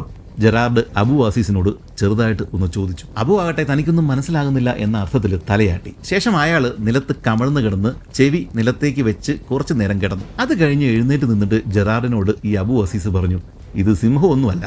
അവനെ പുറത്ത് ചാടിക്കുവാൻ വേണ്ടിയിട്ട് പുറകിൽ കാടിൻ്റെ പുറത്ത് കാവൽ നിൽക്കുന്ന നമ്മുടെ സുഹൃത്തുക്കളുണ്ടല്ലോ, അവന്മാർ വനത്തിന് തീയിട്ടതാണ്. വിഡ്ഢികൾ എന്ന് പറഞ്ഞ് ഉറക്കെ അലറിക്കൊണ്ട് ജെറാർഡും പുറകെ അബു അസീസും കാടിൻ്റെ പുറത്തേക്ക് ഓടി. തീയിട്ടതാണ് എന്നറിയുവാനായിട്ട് കുറച്ചുകൂടി വൈകിയിരുന്നുവെങ്കിൽ ഈ രണ്ടുപേരും തീക്കുള്ളിൽ പെട്ടുപോകുമായിരുന്നു. അങ്ങനെ ഓടി പുറത്ത് കടന്ന അവർ ഇരുവരും തങ്ങളെ സഹായിക്കുവാനായിട്ട് തീയിട്ട പൊട്ടന്മാരെ കണക്കിന് ശകാരിച്ചു. ഇനി സിംഹം ഈ വഴി വരില്ല എന്ന് മാത്രമല്ല, അവൻ വിശ്രമിക്കുവാനായിട്ട് മറ്റൊരു സ്ഥലം കണ്ടെത്തുകയും ചെയ്യും. അന്ന് അർദ്ധരാത്രി വരെയും അവർ പല സ്ഥലങ്ങളിലും കറങ്ങി നടന്നെങ്കിലും സിംഹത്തെ കാണുവാനായിട്ട് സാധിച്ചില്ല. എന്നാൽ താഴ്വരയിൽ ഒരു ഗ്രാമത്തിലെ നായ്ക്കൾ വല്ലാതെ കുരയ്ക്കുന്നത് കേട്ടതോടെ അങ്ങോട്ടേക്ക് പോകുവാൻ വേണ്ടിയിട്ട് അവർ തീരുമാനിച്ചു. എന്നാൽ ആ ഗ്രാമം അടുക്കുന്നതിന് തൊട്ടു മുമ്പ് കാട് കഴിയാറായ സ്ഥലത്ത് എത്തിക്കഴിഞ്ഞപ്പോഴേക്കും വീട്ടിൽ നിന്നും അവരുടെ നേർക്ക് 2-3 തവണ വെടിവെപ്പുണ്ടായി. ആ ഗ്രാമത്തിലെ ധാന്യങ്ങൾ സൂക്ഷിക്കുന്ന അറപ്പുരകളുടെ കാവൽക്കാരായിരുന്നു വെടിവെച്ചത്. കുഴികളിലാണ് അവർ ഇതൊക്കെ സൂക്ഷിച്ചു വെക്കുന്നത്. അത് ആക്രമിച്ച് തട്ടിയെടുക്കാൻ വന്ന ആളുകളാണ് ഇവർ എന്ന് തെറ്റിദ്ധരിച്ചിട്ടാണ് അവർ വെടിയുതിർത്തത്. സത്യത്തിൽ അതൊരു വലിയ അപകടം പിടിച്ച പണിയായിരുന്നു. ഭാഗ്യത്തിന് ആളപായം ഒന്നും ഉണ്ടായില്ല. എന്തായാലും അതിനുശേഷം മറ്റ് ഗ്രാമങ്ങളിലെ കാവൽക്കാരും വെടിയുതിർത്ത് തങ്ങളും ഉണർന്നു തന്നെ കാവലിരിപ്പുണ്ട് എന്നും ഭയക്കേണ്ട എന്നുമുള്ള സിഗ്നല് മറ്റുള്ളവർക്ക് കൊടുക്കുന്നതും അവർ കേട്ടു. അങ്ങനെ അന്നത്തെ വേട്ടയും അവസാനിച്ചു. എന്നാൽ ജെറാർഡിന് ഇനിയുള്ള ദിവസങ്ങൾ വളരെയധികം പ്രാധാന്യം നിറഞ്ഞതാണ്. കാരണം ഫ്രഞ്ച് സൈന്യം അദ്ദേഹത്തിന് കൊടുത്തിരുന്ന അവധി തീരാനായിട്ട് ഇനി 7 ദിവസങ്ങൾ മാത്രമാണ് ബാക്കിയുള്ളത്. അതിൻ്റെ ഉള്ളിൽ സിംഹത്തെ വധിച്ചില്ലെങ്കിൽ മറ്റൊരവസരം ഉടനെയെങ്കിലും ഇദ്ദേഹത്തിന് ലഭിക്കാനായിട്ട് സാധ്യതയില്ല. അതുകൊണ്ട് തന്നെ ഇനിയുള്ള ദിവസങ്ങൾ മലകളിൽ തന്നെ പൂർണ്ണമായിട്ടും ചെലവഴിക്കുവാൻ വേണ്ടിയിട്ടാണ് ജെറാർഡും അബു അസീസും തീരുമാനിച്ചത്. അതിനായിട്ട് ഈന്തപ്പഴവും മറ്റ് ഡ്രൈ ഫ്രൂട്ട്സും റൊട്ടിയും ഉണക്കിറച്ചിയും മറ്റും പാക്ക് ചെയ്യുവാൻ വേണ്ടിയിട്ട് അവരാരംഭിച്ചു. ഇത് കണ്ടതോടെ ആ ഗ്രാമത്തിൽ ഉണ്ടായിരുന്ന മറ്റൊരാൾ കൂടി അവരുടെ കൂടെ മലകളിൽ ഇനിയുള്ള കുറച്ച് ദിവസം ചെലവഴിക്കുവാൻ വേണ്ടിയിട്ട് സന്നദ്ധനായി. എന്നാൽ അയാളുടെ ഭാര്യ അതിന് സമ്മതിച്ചില്ല. അവൾ എന്ത് ചെയ്തു? അയാളുടെ തോക്കും എടുത്തുകൊണ്ട് അവളുടെ കിടപ്പ് മുറിയിലേക്ക് ഓടിപ്പോയി. അയാൾ അവളുടെ പുറകെ ബഹളം വെച്ച് ശബ്ദം വെച്ചുകൊണ്ട് അവളുടെ പുറകെ ചെന്നു. അങ്ങനെ അവർ തമ്മിലുള്ള ആ ഒരു വഴക്കും സംഭാഷണവും കാര്യങ്ങളും ഒക്കെ പുറത്ത് ഈ സാധനങ്ങൾ റെഡിയാക്കിക്കൊണ്ടിരുന്ന നമ്മുടെ ജെറാർഡിനും അബു അസീസിനും വ്യക്തമായിട്ട് കേൾക്കാൻ സാധിക്കുന്നുണ്ടായിരുന്നു. ആ ഫ്രഞ്ചുകാരനുണ്ടല്ലോ, അയാൾ സിംഹത്തിന് കഴിക്കാൻ മാത്രമുണ്ട്, അത്രയ്ക്ക് വലുപ്പമുണ്ട്. അതിന് പുറമെ നിങ്ങളും കൂടി പോകേണ്ട ഒരു കാര്യവുമില്ല. അയാൾക്ക് ഭാര്യയില്ല, കുടുംബമില്ല, നഷ്ടപ്പെടാനൊന്നുമില്ല. അതുപോലെയല്ല നിങ്ങൾ. ഇതൊക്കെയാണ് ഈ ഭാര്യ അയാളോട് പറഞ്ഞത്. എന്നാൽ ഭർത്താവ് ഇത് കേട്ടിട്ട് ദേഷ്യപ്പെട്ട് ഭാര്യയെ തള്ളി മാറ്റി തോക്കുമെടുത്തുകൊണ്ട് പുറത്തേക്ക് ഇറങ്ങി വന്നു. ഇതേസമയം ഭാര്യ അയാളെ ശപിക്കുന്നത് പുറത്തു നിന്ന് വ്യക്തമായിട്ട് കേൾക്കാമായിരുന്നു.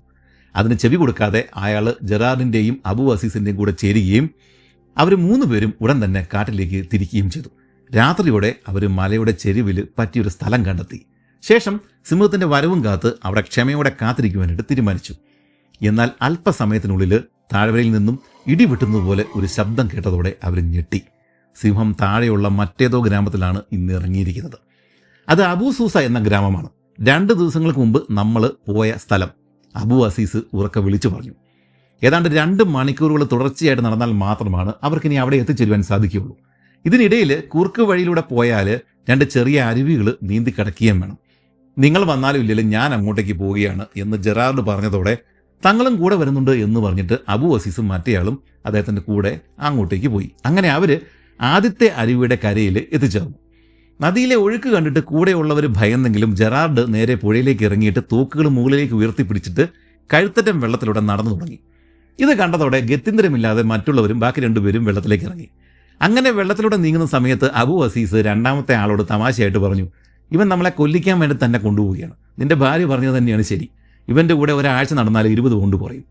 ഈ തമാശ കേട്ടിട്ട് അവർ 3 പേരും ചിരിച്ചു. ഇതിനിടെ മുന്നേ നീങ്ങിയിരുന്ന ജെറാർഡ് നദിയുടെ മറുകരയിൽ എത്തിയിട്ടുണ്ടായിരുന്നു. ഇദ്ദേഹം വീട്ടിൽ ചുറ്റിനും നോക്കി വളരെയധികം സൂക്ഷിച്ചാണ് കരയിലേക്ക് കയറിയത്. അങ്ങനെ കയറുന്ന വഴി കുറച്ച് മാറി ആവശ്യത്തിൽ കൂടുതൽ ഇലകൾ ചുറ്റുമുള്ള ഒരു ചെറിയ മരം നിൽക്കുന്നത് ഇദ്ദേഹത്തിൻ്റെ ശ്രദ്ധയിൽപ്പെട്ടിട്ടുണ്ടായിരുന്നു.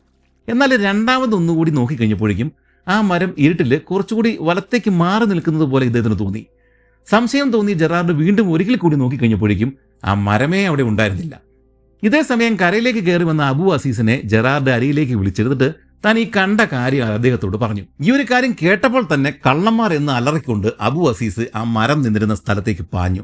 അടുത്ത നിമിഷം അവർ 3 പേരും മരം നിന്നിരുന്ന സ്ഥലത്ത് എത്തിച്ചേർന്നു. ജെറാർഡ് പറഞ്ഞതുപോലെ ആ മരം അവിടെ ഉണ്ടായിരുന്നില്ല. എന്നാൽ അടുത്ത് ചെന്ന് കഴിഞ്ഞപ്പോഴേക്കും മരം താഴെ മറിഞ്ഞ് വീണ് കിടക്കുന്നതാണ് അവർ കണ്ടത്. ഏതാണ്ട് 12 അടി നീളമുള്ള ഒരു മരമായിരുന്നു അത്. ആ മരത്തിന് താഴെ മുതൽ മുകൾ വരെയും ഒട്ടനവധി ചില്ലകളും ഇലകളും കൊണ്ട് മൂടിയിട്ടുണ്ടായിരുന്നു. ഇതെന്ത് സാധനമാണ് എന്നറിയാൻ വേണ്ടിയിട്ട് ജെറാർഡ് വീണ് കിടക്കുന്ന ആ മരത്തിന് ചുറ്റും ഒന്ന് വലം വെച്ചു. ഉടനെ ആ മരം ചാടി എഴുന്നേറ്റ് നിവർന്നു നിൽക്കുന്നത് കണ്ടതോടെ ജെറാർഡ് ശരിക്കും ഞെട്ടിപ്പോയി. തൊട്ടടുത്ത നിമിഷം ചില്ലകൾക്കിടയിൽ നിന്നും പൂർണ്ണമായിട്ട് വിവസ്ത്രരായിട്ട് 2 പുരുഷന്മാർ പുറത്തേക്ക് ഇറങ്ങി വന്നു. അസ്സലാമു അലൈക്കും. പുറത്തിറങ്ങി വന്നവര് ഇവരെ കണ്ടിട്ട് അഭിവാദ്യം ചെയ്തു. ഇത് കണ്ട് അബു അസീസ് ജെറാർഡിനോട് ചോദിച്ചു, വല്ലതും മനസ്സിലായോ? ഇവന്മാരെ ഒന്നുകിൽ നമുക്ക് വെടിവെച്ച് കൊല്ലാം, അല്ലെങ്കിൽ നമുക്ക് വെട്ടിക്കൊല്ലാം. എന്തു പറയുന്നു? ഇത് കേട്ടതോടെ പേടിച്ചരണ്ടു പോയ ആ 2 പേര് ജെറാർഡിന്റെ മുന്നിൽ മുട്ടുകുത്തി നിന്ന് അവരെ കൊല്ലരുത് എന്ന് അപേക്ഷിച്ചു. വിരണ്ടു നിന്നിരുന്ന ഈ ജെറാർഡിനോട് അബു അസീസ് പറഞ്ഞു, ദേഹത്ത് മുഴുവനും ചില്ലകളും ഇലകളും വെച്ച് കെട്ടിയിട്ട് കണ്ടാല് മരമാണ് എന്ന് തെറ്റിദ്ധരിപ്പിച്ച് രാത്രികാലങ്ങളിൽ ഇറങ്ങി നടന്ന് മോഷണം പതിവാക്കിയ കള്ളന്മാരാണ് ഇവന്മാര്. ഇത് കേട്ട ആ കള്ളന്മാര് വീണ്ടും നിരായുധരായിട്ടുള്ള തങ്ങളെ ഒന്നും ചെയ്യരുത് എന്ന് അവരോട് അപേക്ഷിച്ചു. ഇത് കേട്ടിട്ട് അരശം വന്ന നമ്മുടെ അബു അസീസ് ചില്ലകൾക്കിടയിൽ നിന്നും 1 അടി നീളമുള്ള ഒരു പിസ്റ്റൾ വലിച്ചെടുത്തു. ഇതാണോ ആയുധമില്ലാത്ത നിരപരാധികൾ? അബു അസീസ് അലറി. അയ്യോ, അത് ഞങ്ങളതേ അല്ല, ഞങ്ങൾ ഇപ്പോഴാണ് അത് കാണുന്നത് തന്നെ. ഇതായിരുന്നു ആ കള്ളന്മാരുടെ മറുപടി. ഇതേ സമയം അബു അസീസ് മരത്തിൽ നിന്നും അവന്മാരുടെ ആ മരത്തിന്റെ ആ ചില്ലകളിൽ നിന്നും രണ്ടാമതൊരു തോക്കും 2 കാർട്രിഡ്ജ് ബോക്സുകളും കുറെ കള്ളത്താക്കോലുകളും കണ്ടെടുത്തു. ഈ താഴെയുള്ള ഗ്രാമവാസികളുണ്ടല്ലോ, അവര് കുതിരകളെ പൂട്ടുന്ന ആ താഴെകൾ അഴിച്ചെടുക്കുവാൻ വേണ്ടിയിട്ടുള്ള കള്ളത്താക്കോലുകളാണ് ഇവരുടെ കയ്യിൽ ഉള്ളത്. ഇതിനും പുറമെ 2 കഠാരകളും കമ്പുകൾക്കിടയിൽ അവർ ഒളിപ്പിച്ച് വെച്ചിട്ടുണ്ടായിരുന്നു. അപ്പോഴും ഇതൊന്നും തങ്ങളുടേതല്ല എന്നും പറഞ്ഞ് ആ 2 കള്ളന്മാരും നിലവിളിക്കുന്നുണ്ടായിരുന്നു. നമ്മുടെ ഈ അബു അസീസിനെ അവന്മാരെ പിടികൂടി ഗോത്ര നേതാക്കന്മാരുടെ മുന്നിൽ ഹാജരാക്കണം എന്നുണ്ടായിരുന്നു. അങ്ങനെ ചെയ്താൽ വധശിക്ഷ തന്നെയാവും അവർക്ക് ലഭിക്കുക. എന്നാൽ സിംഹത്തെ പിടികൂടുക എന്ന ദൗത്യം മാത്രമായിരുന്നു നമ്മുടെ ഈ ജെറാർഡിന്റെ മുന്നിൽ ഉണ്ടായിരുന്നത്. അതിനാൽ തോക്കുകൾ എടുത്ത ശേഷം അവരെ വെറുതെ വിടുവാൻ തന്നെ ജെറാർഡ് തീരുമാനിച്ചു. ഇത് കേട്ടതോടെ കള്ളന്മാര് ജെറാർഡിനെ പുകഴ്ത്തുവാൻ തുടങ്ങി. സിംഹത്തെ വേട്ടയാടുന്നവൻ സിംഹത്തിന് തുല്യനാണ്, ഞങ്ങൾ വെറും കൂർക്കന്മാർ മാത്രം. ഇത് ഉറക്കെ ആവർത്തിച്ച് പറഞ്ഞുകൊണ്ട് അവർ ഇരുവരും ഇരുട്ടിലേക്ക് ഓടി മറഞ്ഞു. ഈ 2 കള്ളന്മാരും ഓടിപ്പോയി കഴിഞ്ഞപ്പോഴേക്കും ജെറാർഡ് അബു അസീസിനോട് ചോദിച്ചു, രാത്രിയിൽ ഇറങ്ങി നടക്കുന്ന ഇവന്മാരെങ്ങനെയാണ് നമ്മുടെ ഈ സിംഹത്തിന്റെ മുന്നിൽ നിന്നും രക്ഷപ്പെടുന്നത്? സിംഹം വേട്ടയാടിയെന്ന് ഉറപ്പുവരുത്തിയ ശേഷമാവും ഇവന്മാർ ഇറങ്ങുക. സിംഹത്തിന്റെ ഗർജനങ്ങളിൽ നിന്നും ഇത് മനസ്സിലാക്കാം. വയറു നിറഞ്ഞ ശേഷം തിരികെ മലയിലേക്ക് മടങ്ങുന്ന സിംഹം ഇവന്മാരെ തിരിഞ്ഞുപോലും നോക്കില്ല. മാത്രമല്ല, ഇതുപോലെ ദേഹം മുഴുവനും ചില്ലകളും ഇലകളും കെട്ടി നിൽക്കുന്ന ഇവന്മാരെ സിംഹത്തിന് പോലും ചിലപ്പോൾ തിരിച്ചറിയാനായിട്ട് സാധിച്ചെന്നും വരില്ല. അങ്ങനെ ഓരോ കാര്യങ്ങൾ പറഞ്ഞുകൊണ്ട് രണ്ടാമത്തെ പുഴയും മറികടന്ന് അവർ വെളുപ്പിന് 1 മണിക്ക് അബു സൂസ ഗ്രാമത്തിൽ എത്തിച്ചേർന്നു. അവിടെ ആളുകളെല്ലാം നല്ല ഉറക്കത്തിലായിരുന്നു. നായകളുടെ ശബ്ദവും കേൾക്കാനില്ല. ഒരു വീട്ടിൽ മാത്രം വെളിച്ചം കാണുന്നുണ്ട്. അബു അസീസ് നേരെ അങ്ങോട്ടേക്ക് ചെന്നു. സിംഹം മണിക്കൂറുകൾക്ക് മുമ്പ് ഈ ഒരു പരിസരങ്ങളിൽ ഉണ്ടായിരുന്നുവെന്നും അവർ ബഹളം വെച്ചും വെടിവെച്ചും ഒക്കെ അതിനെ തിരികെ ഓടിച്ചുവെന്നും അവരിൽ നിന്നും അബു അസീസിനെ അറിയുവാനായിട്ട് സാധിച്ചു. ഇവിടെ നിന്നും പോയ ശേഷം അവൻ്റെ അലർച്ചകൾ ഇപ്പോൾ കേൾക്കുന്നതേ ഇല്ല. നിരാശരായ ജെറാർഡും കൂട്ടരും ഗ്രാമീണർ കൊടുത്ത കുറച്ച് ഭക്ഷണ സാധനങ്ങളൊക്കെ ആയിട്ട് തൊട്ടടുത്തുള്ള കാട്ടിലേക്ക് മടങ്ങുകയും പിറ്റേ ദിവസം പകൽ മുഴുവനും അവിടെ ചിലവഴിക്കുകയും ചെയ്തു. പിന്നീട് 2-3 ദിവസങ്ങൾ അവർക്ക് സിംഹത്തെക്കുറിച്ചുള്ള യാതൊരു വാർത്തകളും ലഭിച്ചില്ല. ഇതിനുശേഷം ഒരു നായയെയും കൂട്ടിയാണ് അവർ വേട്ടയ്ക്കായിട്ട് ഇറങ്ങിയത്. എന്നാൽ അന്ന് പകുതി വഴി എത്തിയപ്പോഴാണ് തൻ്റെ ഇരട്ടക്കുഴലിൻ്റെ ഇടത്തുവശത്തെ കുഴൽ ശരിയായ രീതിയിൽ പ്രവർത്തിക്കുന്നില്ല എന്ന് ജെറാർഡിന് പിടികിട്ടിയത്. ചുരുക്കത്തിൽ സിംഹത്തെ കണ്ടാൽ ഒരു വെടി മാത്രമാണ് ഇദ്ദേഹത്തിന് വെക്കുവാനായിട്ട് സാധിക്കുക. അത് അപകടം കൂടുതൽ വർദ്ധിപ്പിക്കും. എങ്കിലും ജെറാർഡ് പിന്തിരിയുവാനായിട്ട് ഒരുക്കമായിരുന്നില്ല. ജെറാർഡിന്റെ ഒരു ധീരതയും ആവേശവും കണ്ടതോടെ അബു അസീസും രണ്ടാമത്തെ ആളും അദ്ദേഹത്തെ ഒറ്റയ്ക്ക് വിടില്ല എന്ന് തീരുമാനിക്കുകയും അവരും രണ്ടും കൽപ്പിച്ച് അദ്ദേഹത്തിൻ്റെ കൂടെ പോവുകയും ചെയ്തു. അവർ ലക്ഷ്യസ്ഥാനത്തോട് അടുക്കും തോറും നേരം ഇരുട്ടി വരികയായിരുന്നു. സാവധാനം അകലെയുള്ള വസ്തുക്കൾ അപ്രത്യക്ഷമാവുകയും അടുത്തുള്ളവയ്ക്ക് ചുറ്റിനും മൂടൽമഞ്ഞ് വ്യാപിക്കുകയും ചെയ്തു. കോർക്ക് ട്രീ എന്നറിയപ്പെടുന്ന ഒരിനം ഓക്ക് മരങ്ങളായിരുന്നു അവിടെ ഏറെയും ഉണ്ടായിരുന്നത്. അന്നത്തെ രാത്രി ചന്ദ്രൻ പൂർണ്ണമായിട്ടും മേഘങ്ങൾക്കിടയിൽ നിന്ന് പുറത്തേക്ക് ഇറങ്ങി വന്നിരുന്നില്ല, തെളിഞ്ഞിരുന്നില്ല. സാധാരണ ഇത്തരം വഴികളിലൂടെ പാഞ്ഞു പോകുന്ന കാട്ടുപന്നി കൂട്ടങ്ങളിൽ ഒന്നിനെപ്പോലും അന്ന് വഴിയിൽ കാണാൻ സാധിച്ചില്ല. ഇതിനിടെ ആകാശത്തിലെ നക്ഷത്രങ്ങളെ നോക്കിക്കൊണ്ട് അബു അസീസ് പറഞ്ഞു, ഇന്നും അവനെ കാണുവാൻ പറ്റുമെന്ന് തോന്നുന്നില്ല, നമ്മൾ വൈകിപ്പോയിരിക്കുന്നു. നോക്കൂ, നമ്മൾ സാധാരണ ഈ വഴികളിൽ കാണുന്ന കാട്ടുപന്നി കൂട്ടങ്ങളെ കാണുവാനില്ല. നമ്മൾ വരുന്നതിന് തൊട്ട് മുമ്പ് തന്നെ ആവണം, ആ ഒരു സമയത്താവണം അവൻ ഈ മലയിറങ്ങിയിട്ട് ഈ വഴി പോയിട്ടുണ്ടാവുക. അതുകൊണ്ട് മടങ്ങിപ്പോകുന്നതാണ് നല്ലത്. എന്നാൽ നിങ്ങൾ പോയിക്കോളൂ, ഞാൻ കുറച്ച് കഴിഞ്ഞിട്ട് പുറകെ വരാം. ഇതായിരുന്നു ജെറാർഡിൻ്റെ പ്ലാൻ.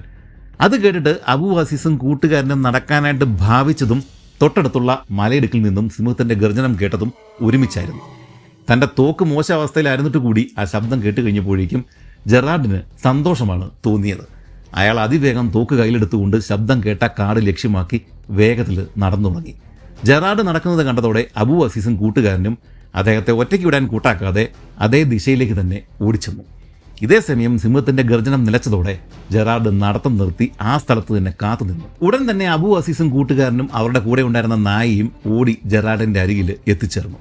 ഇത്രയുമായി കഴിഞ്ഞപ്പോഴേക്കും തന്റെ ഉത്തരവാദിത്വം എന്താണ് എന്ന് മനസ്സിലാക്കിയ ആ നായ ചെവി വട്ടം പിടിക്കുകയും ചുറ്റിനും നോക്കുകയും മണം പിടിച്ച് കാട്ടിലേക്ക് നടക്കാൻ തുടങ്ങുകയും ചെയ്തു. ആ നായ അങ്ങനെ ഇരുട്ടിൽ അപ്രത്യക്ഷനായെങ്കിലും കുറച്ച് നിമിഷങ്ങൾക്കുള്ളിൽ കിതച്ചുകൊണ്ട് തിരികെ ഓടി വരികയും ജെറാർഡിന്റെ കാൽക്കീഴിൽ പേടിച്ചരണ്ട് വന്നിരിക്കുകയും ചെയ്തു. 2-3 സെക്കൻഡുകൾ കഴിഞ്ഞപ്പോഴേക്കും കാട്ടിൽ നിന്നും നല്ല കനത്ത ഭാരമുള്ള കാലുകൾ നിലത്ത് വീണ് കിടക്കുന്ന ഇലകൾക്ക് മുകളിലൂടെ നീങ്ങി വരുന്ന ശബ്ദം കേട്ടു തുടങ്ങി. ഇടയ്ക്ക് സിംഹം തന്റെ ഭാരമേറിയ ശരീരം ഏതോ ഒരു മരത്തിൽ ഉരസുന്ന ശബ്ദവും അവർക്ക് വ്യക്തമായിട്ട് കേൾക്കാമായിരുന്നു. അവൻ ജെറാർഡും സംഘവും നിൽക്കുന്ന അതേ സ്ഥലത്തേക്ക് തന്നെയാണ് നടന്നു വരുന്നത്. ജെറാർഡ് തൻ്റെ പുറകിൽ ഒരു മരം ചൂണ്ടിക്കാണിച്ച ശേഷം തോക്കുകൾ തയ്യാറാക്കി അവിടെ കാവൽ നിൽക്കുവാൻ വേണ്ടിയിട്ട് അബു അസീസിനോടും രണ്ടാമത്തെ ആളോടും ആംഗ്യം കാണിച്ചു. അവർ അതനുസരിച്ചിട്ട് ആ മരത്തിനോട് ചേർന്ന് തോക്കുകൾ റെഡിയാക്കി എന്തിനും തയ്യാറായിട്ട് നിലയുറപ്പിച്ചു. ഇതേ സമയം സിംഹം സാവധാനം അടുത്തേക്ക് വരുന്നുണ്ടായിരുന്നു.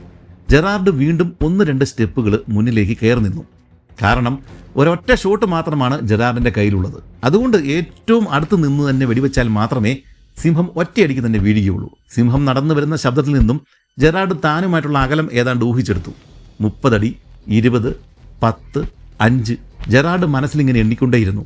എന്നാൽ പെട്ടെന്ന് ആ കാൽ പെരുമാറ്റം നിലച്ചു. ജെറാർഡ് ഒന്ന് ഞെട്ടി. കണക്ക് കൂട്ടലുകൾ തെറ്റിച്ചുകൊണ്ട് അവൻ മറ്റൊരു വഴിയെ വരുവാൻ ശ്രമിക്കുകയാണോ? അത് തിരിഞ്ഞു പോകുവാൻ നോക്കുവാണോ? ഒന്നും മനസ്സിലാവുന്നില്ല. സിംഹത്തിന്റെ ശബ്ദം കേൾക്കാതിരുന്നത് ഏതാനും സെക്കൻഡുകൾ മാത്രമാണ്. എന്നാൽ അത് പല യുഗങ്ങൾ പോലെയാണ് നമ്മുടെ ജെറാർഡിന് അനുഭവപ്പെട്ടത്. എന്നാൽ അടുത്ത നിമിഷം സിംഹം വീണ്ടും നീങ്ങി തുടങ്ങി. ഇരുട്ടിൽ കുറച്ച് മാറി മുന്നിൽ നിൽക്കുന്ന മരത്തിന്റെ തൊട്ടു പുറകിൽ സിംഹം എത്തിയിട്ടുണ്ട് എന്ന് ജെറാർഡിന് പിടികിട്ടി. മുന്നിൽ നല്ല ഇരുട്ടാണ്. അതുകൊണ്ട് സിംഹം ആ മരം നീക്കി പുറത്തു വന്ന് കുറച്ചുകൂടി മുന്നിലേക്ക് നടന്നു വന്നാൽ മാത്രമേ പ്രയോജനമുണ്ടാവുകയുള്ളൂ. അടുത്ത നിമിഷം സിംഹത്തിന്റെ ഭീമാകാരമായ തല മരത്തിന്റെ പുറകിൽ നിന്നും പ്രത്യക്ഷപ്പെട്ടു. ഭാഗ്യം ജെറാർഡിന്റെ കൂടെയായിരുന്നു. ആ നിമിഷം വരെയും മേഘങ്ങളുടെ പുറകിൽ ഒളിച്ചിരുന്ന ചന്ദ്രൻ മരം നീക്കി പുറത്തു വന്നു. ആ വെള്ളി വെളിച്ചത്തിൽ തന്നെയും കാത്തു നിൽക്കുന്ന ജെറാർഡിനെ കണ്ട് അത്ഭുതത്തോടെ സിംഹം 1-2 ചൂടുകൾ കൂടി മുന്നോട്ടേക്ക് വെച്ചു. ജെറാർഡ് കാത്തു നിന്ന അവസരം അതായിരുന്നു. അടുത്ത നിമിഷം ചെവിക്കും കണ്ണിനും ഇടയിലുള്ള മർമ്മസ്ഥാനം ലക്ഷ്യമാക്കി ജെറാർഡ് വെടിയുതിർത്തു. സത്യത്തിൽ ജെറാർഡിന്റെ ഹൃദയമിടിപ്പ് കൂടിയത് അപ്പോൾ മുതലാണ്. വെടി കിട്ടേണ്ട സ്ഥലത്ത് കിട്ടിയില്ലെങ്കിൽ അടുത്ത സെക്കൻഡിൽ സിംഹം ചാടി വന്ന് തന്നെ പിച്ച് ചെയ്യുന്നുവെന്ന് ഉറപ്പാണ്. പുറകിൽ മാറി നിൽക്കുന്ന അബു അസീസിനും കൂട്ടുകാരനും വെടിയുതിർക്കുവാൻ സാധിക്കുന്നതിന് മുമ്പ് തന്നെ അത് സംഭവിച്ചിരിക്കും. വെടിവെച്ചതോടെ കുറച്ച് സെക്കൻഡുകൾ അവിടെയാകെ വെടിമരുന്നിന്റെ പുക വന്ന് നിറയുകയും ചെയ്തു. അത് ആ നിമിഷത്തിന്റെ ഭീകരത വർദ്ധിപ്പിച്ചു. ജെറാർഡ് തന്റെ കഠാര വലിച്ചൂരി മുട്ടുകുത്തി എന്തിനും തയ്യാറായിട്ട് നിലകൊണ്ടു. അപ്പോഴേക്കും ഒരു ചെറിയ കാറ്റ് വീശുകയും മുന്നിലെ പുകമറ സാവധാനം അലിഞ്ഞില്ലാതാകാൻ തുടങ്ങുകയും ചെയ്തു. വീണ് കിടന്നിരുന്ന സിംഹത്തിന്റെ പാദങ്ങളും പിന്നീട് മുൻകാലുകളും ചന്ദ്രപ്രഭയിൽ സാവധാനം തെളിഞ്ഞു വന്നു തുടങ്ങി. അവസാനം ആ ഭീകര ദൃശ്യം മുഴുവനായും ചൂർലഴിഞ്ഞു വന്നു. കൂറ്റനൊരു അറ്റ്ലസ് സിംഹം മുന്നിലിതാ അനക്കമില്ലാതെ കിടക്കുന്നു. അവന്റെ അരികിലേക്ക് പോകരുത്, അബു അസീസ് പുറകിൽ നിന്നും വിളിച്ചു പറഞ്ഞു. ശേഷം അബു വലിയൊരു കല്ലെടുത്ത് സിംഹത്തിന്റെ ശിരസ് ലക്ഷ്യമാക്കി എറിയുകയും ചെയ്തു. ആ കല്ല് തലയിൽ തട്ടിത്തെറിച്ച് പോയതല്ലാതെ സിംഹം അനങ്ങിയതേയില്ല. അതോടുകൂടി അവർ ആവേശത്തോടെ ഉച്ചത്തിൽ ആർപ്പ് വിളിച്ചു. തന്നെ ഒറ്റയ്ക്ക് വിടാതെ ഭാര്യയുടെ വാക്കുകൾ അവഗണിച്ചിട്ട് നിർണായക നിമിഷത്തിൽ പോലും പിന്തിരിഞ്ഞു പോകാതെ കൂടെ നിന്ന അവർ രണ്ടുപേരെയും ജെറാർഡ് തന്റെ കുറിപ്പുകളിൽ പ്രത്യേകം പരാമർശിക്കുകയും അഭിനന്ദിക്കുകയും ചെയ്യുന്നുണ്ട്. അങ്ങനെ ജൂൾ ജെറാർഡിന്റെ കയ്യാലെ ആദ്യത്തെ അറ്റ്ലസ് സിംഹം അൽ ഹൈബ് ദ ലിംബർ വധിക്കപ്പെട്ടു. അന്ന് 1844 ജൂലൈ മാസം 8-ാം തീയതിയായിരുന്നു. അബു അസീസ് ഉടൻ തന്നെ താഴ്വാരങ്ങളിലെ ഗ്രാമങ്ങളിൽ ഈ വിവരം അറിയിക്കുവാൻ വേണ്ടിയിട്ട് മുകളിലേക്ക് പലവട്ടം വെടിയുതിർത്തു. അതിന് മറുപടി എന്നോണം ഗ്രാമങ്ങളിൽ നിന്നും വെടിശബ്ദങ്ങൾ കേട്ടു തുടങ്ങി. ഏതാണ്ട് 1 മണിക്കൂർ കഴിഞ്ഞപ്പോഴേക്കും പല ഗ്രാമങ്ങളിൽ നിന്നും ആളുകൾ കാൽനടയായിട്ടും കുതിരപ്പുറത്തേറിയും അവിടെ എത്തിച്ചേർന്നു. ശേഷം സിംഹത്തെ അടുപ്പിച്ചടുപ്പിച്ച് കെട്ടിയ 2 കഴുതകളുടെ മുകളിൽ കെട്ടിവെച്ചാണ് അവർ മലയുടെ താഴെയുള്ള ഗ്രാമത്തിലേക്ക് കൊണ്ടുവന്നത്. അർദ്ധരാത്രിയോടെ അവർ ഗ്രാമത്തിൽ എത്തിച്ചേർന്നപ്പോഴേക്കും പന്തങ്ങൾ കത്തിച്ചുകൊണ്ട് ആളുകൾ അവരെ വരവേൽക്കുവാൻ തയ്യാറായിട്ട് നിൽപ്പുണ്ടായിരുന്നു. സിംഹത്തോടൊപ്പം ഫ്രഞ്ചുകാരനായ തന്നോടുള്ള വിദ്വേഷവും ഇല്ലാതായി എന്നാണ് ജൂൾ ജെറാൾഡ് തന്റെ ബുക്കിൽ എഴുതിയിരിക്കുന്നത്. സ്ത്രീകൾ ആദ്യമായിട്ട് പുറത്തിറങ്ങി വന്ന് അദ്ദേഹത്തെ ചിരിച്ചു കാണിക്കുകയും അഭിനന്ദിക്കുകയും ചെയ്തു. ജൂൾ ജെറാർഡ് സിംഹത്തെ നേർക്കുനേർ നിന്നാണ് വകവരുത്തിയത് എന്നത് തന്നെയാണ് പ്രധാന കാരണം. അവിടെ തടിച്ചുകൂടിയ സ്ത്രീകൾ അന്ന് ജെറാർഡിന് കൊടുത്ത പേരാണ് ലയൺ കില്ലർ. ഈ സിംഹത്തെ കൊന്നതിന് സമ്മാനമായിട്ട് ഒരു റൈഫിള് ഫ്രഞ്ച് ആർമി ജെറാർഡിന് സമ്മാനമായിട്ട് കൊടുക്കുകയും ചെയ്തു. പിന്നീട് അങ്ങോട്ടുള്ള 10 വർഷങ്ങൾക്കുള്ളിൽ ഔദ്യോഗിക കണക്കനുസരിച്ചിട്ട് ജെറാർഡ് 26 അറ്റ്ലസ് സിംഹങ്ങളെയാണ് കൊന്നത്. പക്ഷേ 50-ൽ കൂടുതൽ കാണാൻ സാധ്യതയുണ്ട് എന്നാണ് പലരും കരുതുന്നത്. ഇതെല്ലാം തന്നെ ഒരൊറ്റ തോക്ക് ഉപയോഗിച്ച് നേർക്കുനേർ നിന്ന് തന്നെയാണ് ഇദ്ദേഹം ചെയ്തിരിക്കുന്നത്. അതുകൊണ്ട് തന്നെ ഇന്നും അൾജീരിയൻ ബെർബർ ചരിത്രത്തിൽ ജൂൾ ജെറാർഡിന് പ്രത്യേക സ്ഥാനമാണ് ഉള്ളത്. ബെർബർ ഗ്രാമങ്ങളെ കൊലയാളി സിംഹങ്ങളിൽ നിന്നും രക്ഷിച്ച വീരനായകനാണ് ജൂൾ ജെറാർഡ്. എന്നാൽ മറ്റ് സിംഹങ്ങളിൽ നിന്നും വ്യത്യസ്തമായ വലിപ്പവും ജീവിത രീതിയിലും ഉണ്ടായിരുന്ന, എന്നാൽ എണ്ണത്തിൽ തീരെ കുറവുണ്ടായിരുന്ന അല്ല സിംഹങ്ങൾക്ക് പിന്നീട് അധികം നാള് ഭൂമിയിൽ ആയുസ് ഉണ്ടായിരുന്നില്ല. കൂട്ടത്തിലെ ശേഷിയുള്ള ആൺസിംഹങ്ങളെ മുഴുവൻ നമ്മുടെ ഈ ജെറാർഡ് തീർത്ത് കളഞ്ഞതുകൊണ്ടാണ്, അല്ലെങ്കിൽ അതാണ് ഒരു കാരണമായിട്ട് പലരും പറയുന്നത്. പക്ഷേ ഇതും മനസ്സിൽ വെച്ചുകൊണ്ട് അൾജീരിയൻ ബെർബർ ഗോത്രക്കാരുടെ അരികിൽ ചെന്നിട്ട് ജെറാർഡിനെ കുറ്റം പറഞ്ഞാൽ അവർ സഹിച്ചെന്നവരില്ല. തന്റെ 27-ാം വയസ്സിലാണ് ജെറാർഡ് ഇതെല്ലാം ചെയ്തത് എന്നും കൂടി ഓർക്കേണ്ടതുണ്ട്. പക്ഷേ അറ്റ്ലസ് സിംഹങ്ങളെ പോലെ ജെറാർഡിനും അധികം ആയുസ് ഉണ്ടായിരുന്നില്ല. 1864 സെപ്റ്റംബറിൽ തന്റെ 47-ാമത്തെ വയസ്സിൽ, അതായത് എൻ്റെ പ്രായത്തിൽ, പടിഞ്ഞാറൻ ആഫ്രിക്കയിലെ സിയറ ലിയോണിലെ ജോങ് നദി നീന്തിക്കിടക്കുന്നതിനിടയിൽ ഒഴുക്കിൽപ്പെട്ട് the great lion killer Jules Gerard മരണപ്പെടുകയാണ് ഉണ്ടായത്. അങ്ങനെയല്ല, കൂടെ ഉണ്ടായിരുന്ന ആളുകൾ ചതിച്ചു കൊന്നതാണ് എന്നും പറയപ്പെടുന്നുണ്ട്. ആ സംഭവത്തെക്കുറിച്ചുള്ള വ്യക്തമായ ധാരണ ഇന്നും നമുക്ക് ലഭ്യമല്ല. അങ്ങനെ enemy of lion, the great lion killer Jules ജെറാർഡിന്റെ കഥ ഇവിടം കൊണ്ട് അവസാനിക്കുകയാണ്. പിന്നെ ഞാൻ തുടക്കത്തിൽ പറഞ്ഞതുപോലെ എലിജിബിലിറ്റി അഥവാ യോഗ്യത ഉണ്ടെങ്കിൽ പ്രവാസികൾക്ക് നിർബന്ധമായും ഒരു ടേം ഇൻഷുറൻസ് എടുത്തു വെക്കാവുന്നതാണ്. ചായ കുടിക്കുന്ന പണം മാറ്റിവെച്ചാൽ മനസമാധാനവും കുടുംബത്തിന്റെ സുരക്ഷയും നമുക്ക് ഉറപ്പാക്കാം. വിവിധ കമ്പനികളെ താരതമ്യം ചെയ്ത് 23% വരെ കുറഞ്ഞ ചെലവിൽ NRIസിന് ടേം ഇൻഷുറൻസ് എടുക്കാൻ വേണ്ട ലിങ്ക് കമന്റിലുണ്ട്. എല്ലാ പ്രവാസികളും ഇപ്പോൾ തന്നെ ചെക്ക് ചെയ്യുക. നന്ദി, നമസ്കാരം.